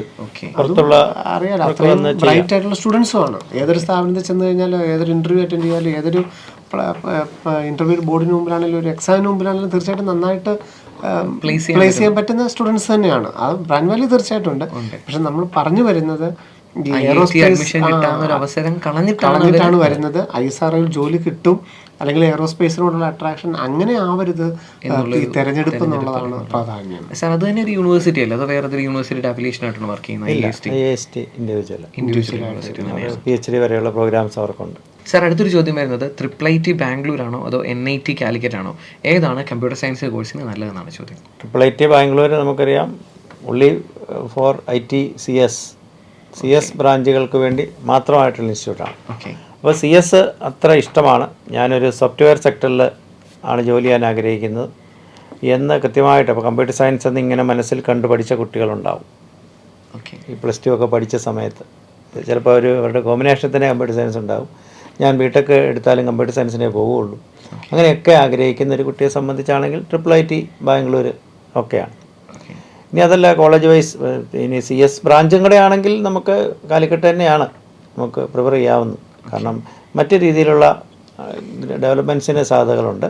അസമയം ബാംഗ്ലൂർ കമ്പ്യൂട്ടർ സയൻസിലുള്ള റിസർച്ചൊക്കെ ഉണ്ട്. അല്പം കൂടി ഡെപ്തിൽ ആ ഒരു ബ്രാഞ്ചിൽ മാത്രം പോകാനാണ് ആഗ്രഹിക്കുന്നതെങ്കിൽ ബാംഗ്ലൂർ വെക്കാം. ഇനി മറ്റെന്തെങ്കിലുമൊക്കെ ഓപ്പർച്യൂണിറ്റികൾ ആഗ്രഹിക്കുന്നുണ്ട്, ഒരു കോളേജ് കൾച്ചർ, ഒരു ലൈഫ് അങ്ങനെയൊക്കെ ആഗ്രഹിക്കുന്നുണ്ടെങ്കിൽ നമുക്ക് കാലിക്കറ്റിലേക്ക് വരാം. നമുക്ക് 2028, 2030 അല്ല 2032 കാലഘട്ടത്തിൽ എന്തൊക്കെയാണ് നിലനിൽക്കുന്നത്, ആ സമയത്ത് ഇന്ത്യയിലോ അല്ലെങ്കിൽ ലോകത്തിന് ആവശ്യമായിട്ടുള്ള എന്തൊക്കെയാണ് വേണ്ടതെന്നുള്ള സത്യം പറഞ്ഞാൽ ഇപ്പോഴും നമ്മുടെ ഒരു മാറ്റത്തിൻ്റെ സമയമാണ്. അപ്പം കൂടുതലും ഈ ബ്രാൻഡ് വാല്യൂ എന്നുള്ളത്, അതായത് ഒരു വലിയ എക്സ്പോഷറിലോട്ട് പോകാൻ പറ്റുന്നിടത്ത് പഠിക്കുന്നതായിരിക്കും കൂടുതൽ നല്ലത് അല്ലേ. ഒരു സിംഗിൾ വിൻഡോയിലൂടെ പോകാതെ കൂടുതൽ മേഖലയിലോട്ട് വ്യാപിക്കാൻ പറ്റുന്ന കോഴ്സുകൾ തിരഞ്ഞെടുക്കുന്നത് നല്ലത് തന്നെയായിരിക്കും. സാർ അടുത്തൊരു കമൻറ്റ് വരുന്നത് അതൊരു പക്ഷേ ഇച്ചിരി അധികം ജെനുവിൻ ആണെന്ന് എനിക്ക് തോന്നുന്നു. കാരണം ആ ഒരു ചോദ്യത്തിൽ ആ ഒരു പ്രായോഗികതയുണ്ട്. സാർ എനിക്ക് CSE ബ്രാഞ്ചാണ് താല്പര്യം എങ്കിലും ഇപ്പോൾ ടോപ്പ് NIT-യിൽ ഏതെങ്കിലും ലോവർ ബ്രാഞ്ച്, അതായത് പ്രൊഡക്ഷൻ എടുത്ത് പഠിക്കുന്നതാണോ നല്ലത് അതോ റിപ്പീറ്റ് ചെയ്യുന്നതാണോ നല്ലതെന്ന് അവർ പ്രത്യേകം സൂചിപ്പിച്ചിട്ടുണ്ട്. എനിക്ക് ഇപ്രാവശ്യം 97.5% ഉള്ളൊരു വിദ്യാർത്ഥിയാണ്. ആ വിദ്യാർത്ഥിയുടെ ആംഗിളിൽ ചിന്തിക്കുമ്പം ടോപ്പായിട്ടുള്ള NIT-കളിൽ ലോവർ ബ്രാഞ്ച് എടുക്കണോ അതോ ഒന്നും കൂടെ റിപ്പീറ്റ് ചെയ്യണോ? ഞാൻ ജോബി സാറിന് എൻ്റെ ഉത്തരം പറയേണ്ടത് അതിന് മുമ്പ് ഞാൻ ഇതിനും ഇടയ്ക്ക് ഞാനൊന്ന് കയറുകയാണ്. ഈ +2 ഇപ്പോൾ കഴിഞ്ഞിട്ട് ഈ 95 to 97 അല്ലെ 98% നിൽക്കുന്നവരുടെ വലിയൊരു ഇതാണ്. ആള് നല്ല ബ്രൈറ്റാണ്, +2 നല്ല മാർക്കും ഉണ്ട്, നന്നായിട്ട് അധ്വാനിക്കുകയും ചെയ്തു. പക്ഷേ ഇത്തവണത്തെ ഇല്ലാത്ത നല്ലൊരു ഇൻസ്റ്റിറ്റ്യൂഷൻ കിട്ടില്ല. അപ്പം ഇയാളുടെ ആഗ്രഹം എന്താണെങ്കിലും നല്ലൊരു ഇൻസ്റ്റിറ്റ്യൂഷനിൽ എടുക്കുക, നല്ലൊരു സബ്ജക്റ്റ് എടുക്കുക, പക്ഷേ റിപ്പീറ്റ് ചെയ്യാനുള്ളൊരു മൈൻഡ് ഇല്ലതാനും. അപ്പം ഒരു ആവറേജ് സ്ഥാപനത്തിൽ ഒരു സെക്കൻഡ് ഏതെങ്കിലും ഒരു സ്ഥാപനത്തിൽ ഒരു ലോവർ ബ്രാഞ്ച് എടുത്ത് ഞാൻ 4 വർഷം പഠിക്കണോ അതോ ധൈര്യമായിട്ടൊന്ന് റിപ്പീറ്റ് ചെയ്യണോ എന്നുള്ളത് ഈ ഒരു കാറ്റഗറിക്കാർക്ക് വലിയൊരു സംശയമാണ്. അതിൻ്റെ കൃത്യമായ ഉത്തരമാണ് സാർ തരാനായിട്ട് പോകുന്നത്. നമ്മൾ റിപ്പീറ്റ് ചെയ്യുന്നത് തീർച്ചയായിട്ടും ആലോചിച്ചിട്ട് അവനവൻ്റെ ഡിസിഷനാണ്. അതുകൊണ്ടുണ്ടാകുന്ന ഏത് കോൺസിക്വൻസസും ഫേസ് ചെയ്യാൻ നമ്മൾ തയ്യാറായിരിക്കണം. അപ്പോൾ ഡിസിഷൻ എടുക്കുമ്പോൾ നമ്മൾ ആ കുട്ടി ശ്രദ്ധിക്കേണ്ടത് അവന് ഇപ്പോൾ ഈ 97.5 അതല്ലേ പെർസെൻറ്റേജ് 97.5% എടുത്തു പറഞ്ഞു. എന്താ അപ്പോൾ ഒരു 2.5% പുറകിലാണ് എന്ന് പറയുമ്പോൾ ഒരു 40,000 അടുത്ത് ആളുകൾ അവൻ്റെ മുമ്പിലുണ്ട്. അപ്പോൾ എന്താണെങ്കിലും അവന് കുറച്ച് ആൻസറൊക്കെ ചെയ്യാൻ സാധിക്കാതെ പോയിട്ടുണ്ട്. കാരണം നമുക്കറിയാം അത് 3 സബ്ജക്റ്റിലും ഉണ്ടാവും. 3 സബ്ജക്റ്റിലും 25 ക്വസ്റ്റ്യൻ വീതം ആൻസർ ചെയ്ത കുട്ടിയാണ്. അപ്പോൾ അവൻ ഓരോ ക്വസ്റ്റിനും എടുത്ത് അവൻ ചെയ്ത ഓരോ ക്വസ്റ്റിനും എടുത്ത് അനലൈസ് ചെയ്യണം.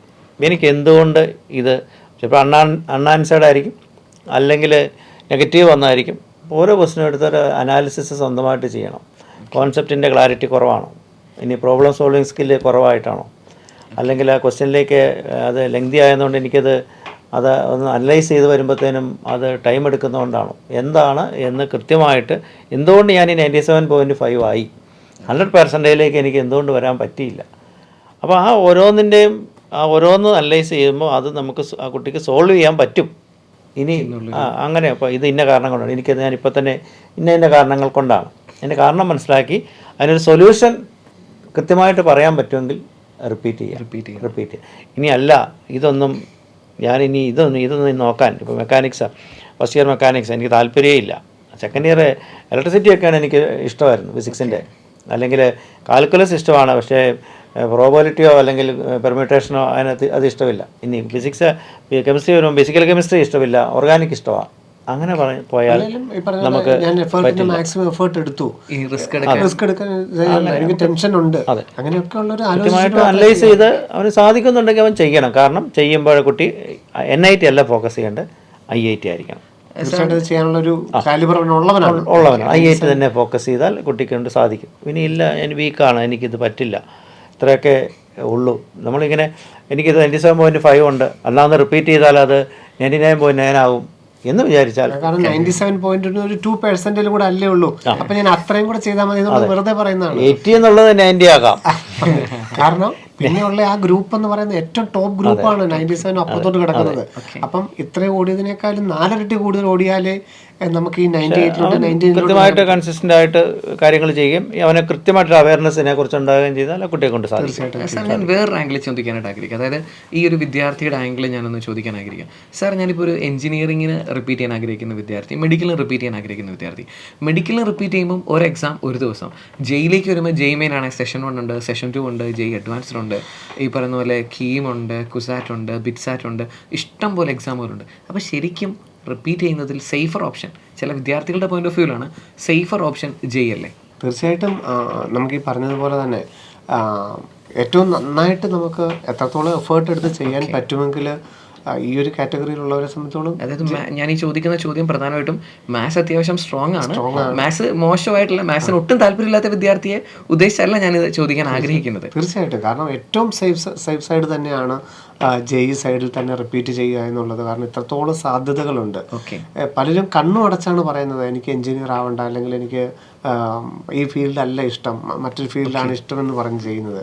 ശരിക്കും നന്നായിട്ടൊരു എഫേർട്ട് എടുത്ത് ഈ ഒരു റേഞ്ച് ചെയ്യുകയാണെങ്കിൽ അത്രയധികം സാധ്യതകളാണ് ജെയിൽ ചെയ്താൽ. ഫിസിക്സ് കെമിസ്ട്രി മാത്തമാറ്റിക്സിൽ നന്നായിട്ടൊന്ന് ചെയ്ത് കഴിഞ്ഞാൽ ഏതൊരു പാഷനുള്ള, ഏതൊരു ഇപ്പം മെഡിക്കൽ പാഷൻ തന്നെയുള്ള കുട്ടിക്കാണെങ്കിൽ പോലും ഇനി എഞ്ചിനീയറിംഗ് ചെയ്ത് കഴിഞ്ഞാൽ ആ മേഖലയിലോട്ട് മാറാം, മെഡിക്കലിലോട്ട് ഷിഫ്റ്റ് ചെയ്യാം.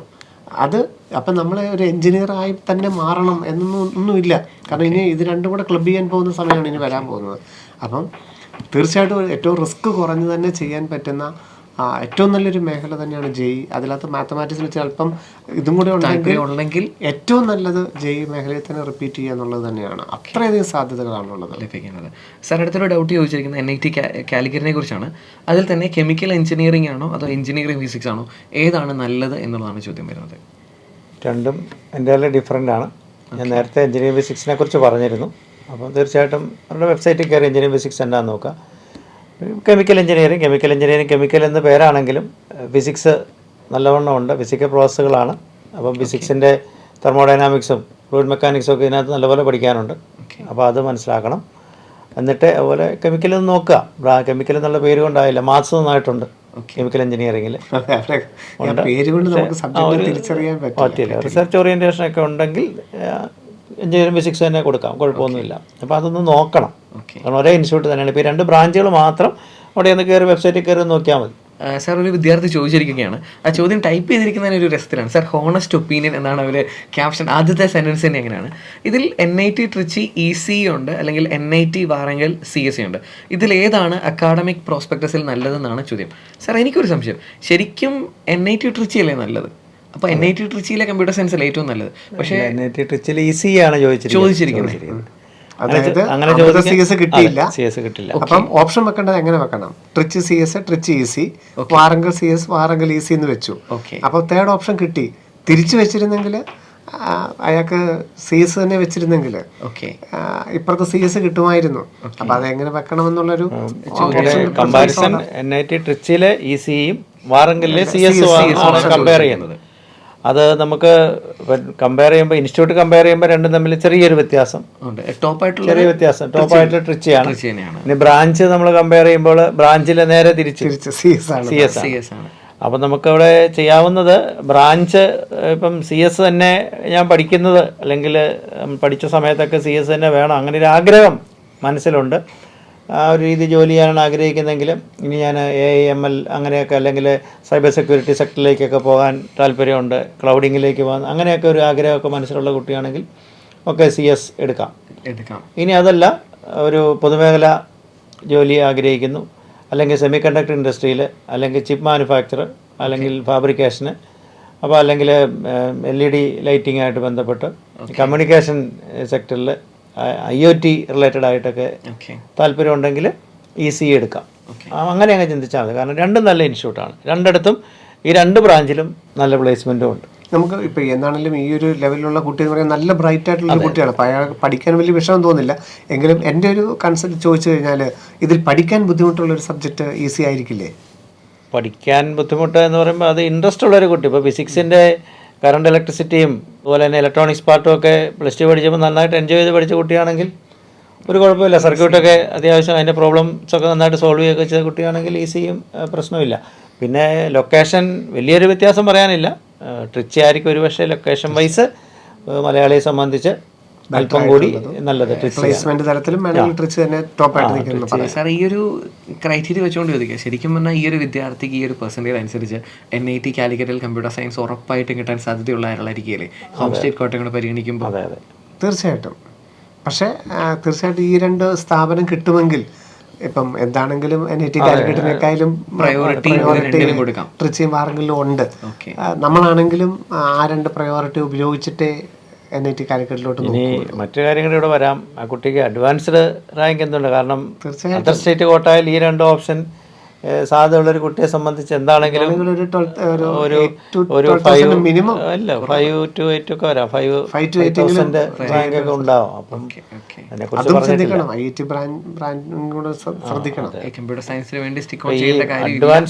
രണ്ടും കൂടെ മിക്സ് ചെയ്ത IIT NIT IIIT എല്ലാം കൂടെ മിക്സ് ചെയ്തുള്ള ഒരു ഓപ്ഷൻ സെറ്റിങ്ങിലാണ് ബുദ്ധിമുട്ട് വരുന്നത്.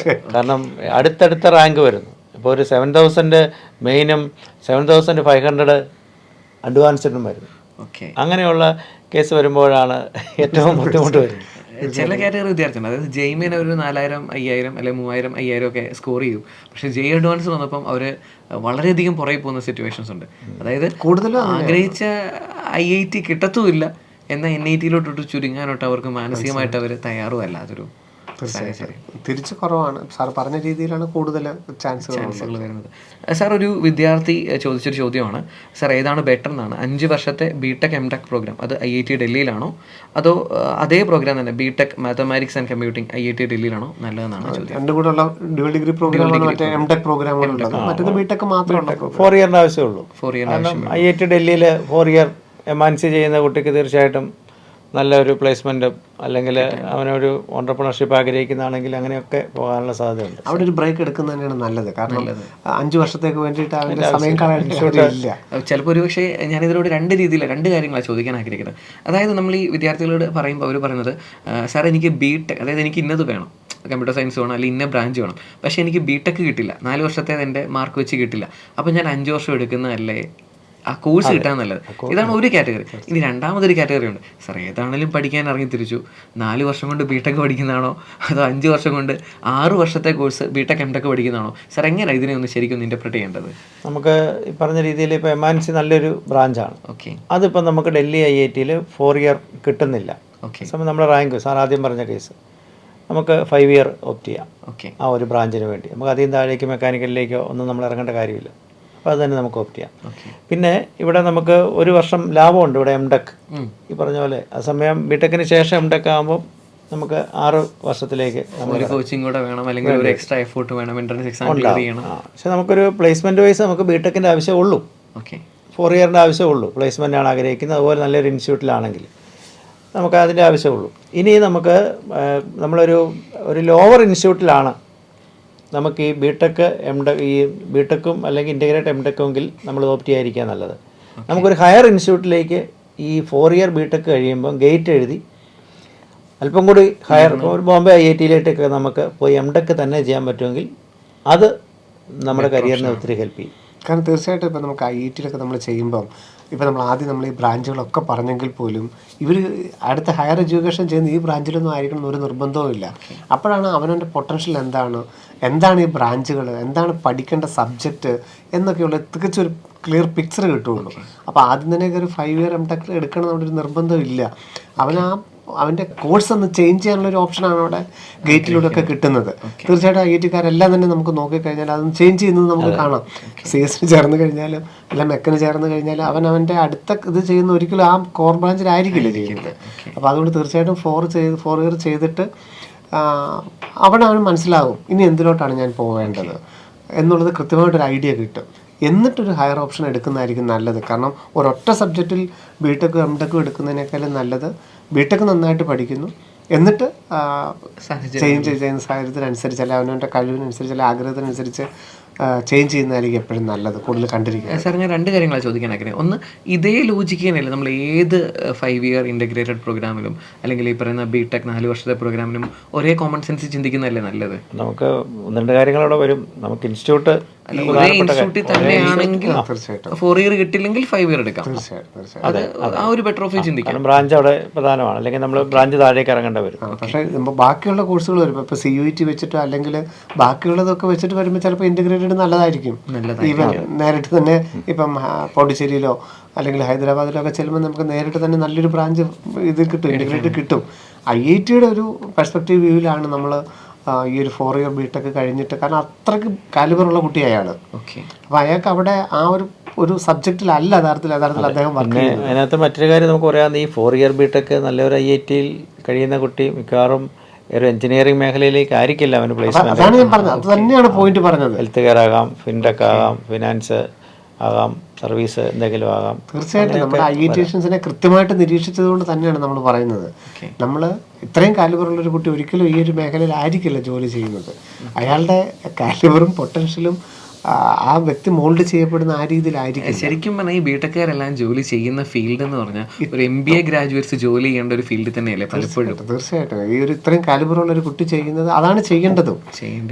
അതിനുള്ള ഏറ്റവും ഒരു ബേസ്മെന്റ് മാത്രമാണ്. കോളേജിൽ IIT ചെന്ന് കഴിയുമ്പോഴാണ് അവനത് എന്താണ് അവിടെ ഫീൽഡ് ആള് തന്നെ അങ്ങ് മാറിപ്പോവാണ്. അവൻ്റെ ഔട്ട്ലുക്ക്, അവൻ്റെ മൈൻഡ് സെറ്റ്, അവൻ്റെ പെർസ്പെക്റ്റീവ് അതെല്ലാം അങ്ങ് മാറുന്നുണ്ട്. കാരണം അവൻ്റെ കൂടെ അവൻ്റെ പിയർ ഗ്രൂപ്പ് അവനെ ഒത്തിരി ഹെൽപ്പ് ചെയ്യുന്നുണ്ട്. സാർ ഈ ഒരു ഇൻ്റർവ്യൂവിലെ ലാസ്റ്റ് ചോദ്യമായിട്ട് ഞാൻ ചോദിക്കാൻ ആഗ്രഹിക്കുന്നത് പഴയ ഒരു സ്റ്റുഡൻറ്റ് പറഞ്ഞൊരു ഡയലോഗാണ്. അവന് വളരെയധികം IIT-കളെ കുറിച്ച് സ്വപ്നം കണ്ട പഠിക്കാൻ ആഗ്രഹിച്ച ഒരു വിദ്യാർത്ഥിയാണ്. അവൻ എൻ്റെ അടുത്ത് പറഞ്ഞൊരു ഡയലോഗ്, അതായത് സാർ IIT-യിൽ ബിടെക് പഠിക്കുക എന്ന് പറഞ്ഞാൽ വളരെ കഷ്ടപ്പെട്ട പാടാണ്. കാരണം അഡ്മിഷൻ അല്ലെങ്കിൽ ആ ഒരു പ്രൊസീജിയർ വളരെ കഷ്ടപ്പാടാണ്. ഇതിനെ 10-1 എഫേർട്ടിൽ എനിക്ക് MTech IIT പഠിക്കാം. അതും പറ്റിയില്ലെങ്കിൽ അതിൻ്റെയും 10-1 എഫേർട്ടിൽ അല്ലെങ്കിൽ 10-1 കഷ്ടപ്പാടിൽ എനിക്ക് IIT-യിൽ PhD ചെയ്യാം. സാർ ഈ ഒരു പ്രോസസ്സ് ശരിയായൊരു നടപടിയാണോ? ഈ ഒരു കമ്പാരിസൺ ഒരു സ്റ്റുഡൻറ്റിൻ്റെ കമ്പാരിസൺ പോയിന്റ് ഓഫ് വ്യൂ ആണ്. ശരിക്കും മനസ്സിലാക്കി തന്നെയാണ് പറഞ്ഞത്. MTech പഠിക്കാൻ ഗേറ്റ് എഴുതി, നമുക്കറിയാം അതിനകത്ത് ഏറ്റവും ക്രീമി ആയിട്ടുള്ള കുട്ടികളാണ് IIT 4 ഇയർ ബിടെക്കിന് വരുന്നത്. അത് ഒരു മിക്കവാറും പ്ലേസ്മെന്റ് MTech-ന് ചെയ്യില്ല, ഇല്ല പ്ലേസ്മെന്റ് പോകും, അതിൽ ചെയ്യില്ല. ഒന്നെങ്കിൽ ഒരു MBA അബ്രോഡ് പോകും, MSc ചെയ്യാനൊക്കെ ആയിട്ട്. അതെ, അപ്പോൾ അങ്ങനെ വരുമ്പോൾ എംടെക് ചെയ്യാൻ ഗേറ്റിൻ്റെ സ്കോറാണ്. അപ്പോൾ നന്നായിട്ട് തിയറി പഠിച്ച ഒരു കുട്ടിയെ സംബന്ധിച്ച് അവൻ ഗേറ്റിന് വേണ്ടി പ്രിപ്പയർ ചെയ്തിട്ടുണ്ടെങ്കിൽ അങ്ങനെ കിട്ടും. പിന്നെ അവിടെ നിന്നും വീണ്ടും കുറേ ആളുകൾ പ്ലേസ്മെൻറ്റൊക്കെ ആയിട്ട് അങ്ങ് പോവാണ്. അപ്പോൾ പിന്നെ PhDക്ക് ആളില്ലാതെ അത് ശരിയാണ്, പറഞ്ഞ കാര്യം വളരെ ശരിയാണ്. തീർച്ചയായിട്ടും IIT സ്വപ്നം കാണുന്ന ഒരാളെ സംബന്ധിച്ചിടത്തോളം ഇതൊരു മാർഗമല്ല. പക്ഷെ നമ്മൾ JEE അഡ്വാൻസിലൂടെ IITയിൽ എത്തണമെന്ന് പറയുന്നതിൻ്റെ കാരണം മുമ്പ് പറഞ്ഞ അതേ കാരണം തന്നെയാണ്. ഒരു ഇത്രയും കാലിബറുള്ള ഒരു കുട്ടിയെ സംബന്ധിച്ചോളം ഒരു 17-18 വയസ്സിൽ ഒരിക്കലും അയാൾ എന്താകപ്പെടണം എന്നുള്ളത് അയാൾക്ക് ഒരിക്കലും തിരിച്ചറിയാനാവില്ല. ആകെ അയാളുടെ സ്വപ്നം മദ്രാസിൽ CS ചെയ്യണം, അല്ലെങ്കിൽ മുംബൈയിൽ CS ചെയ്യണം, അല്ലെങ്കിൽ ഡൽഹി ചെയ്യണമെന്ന് മാത്രമേ ഉള്ളൂ.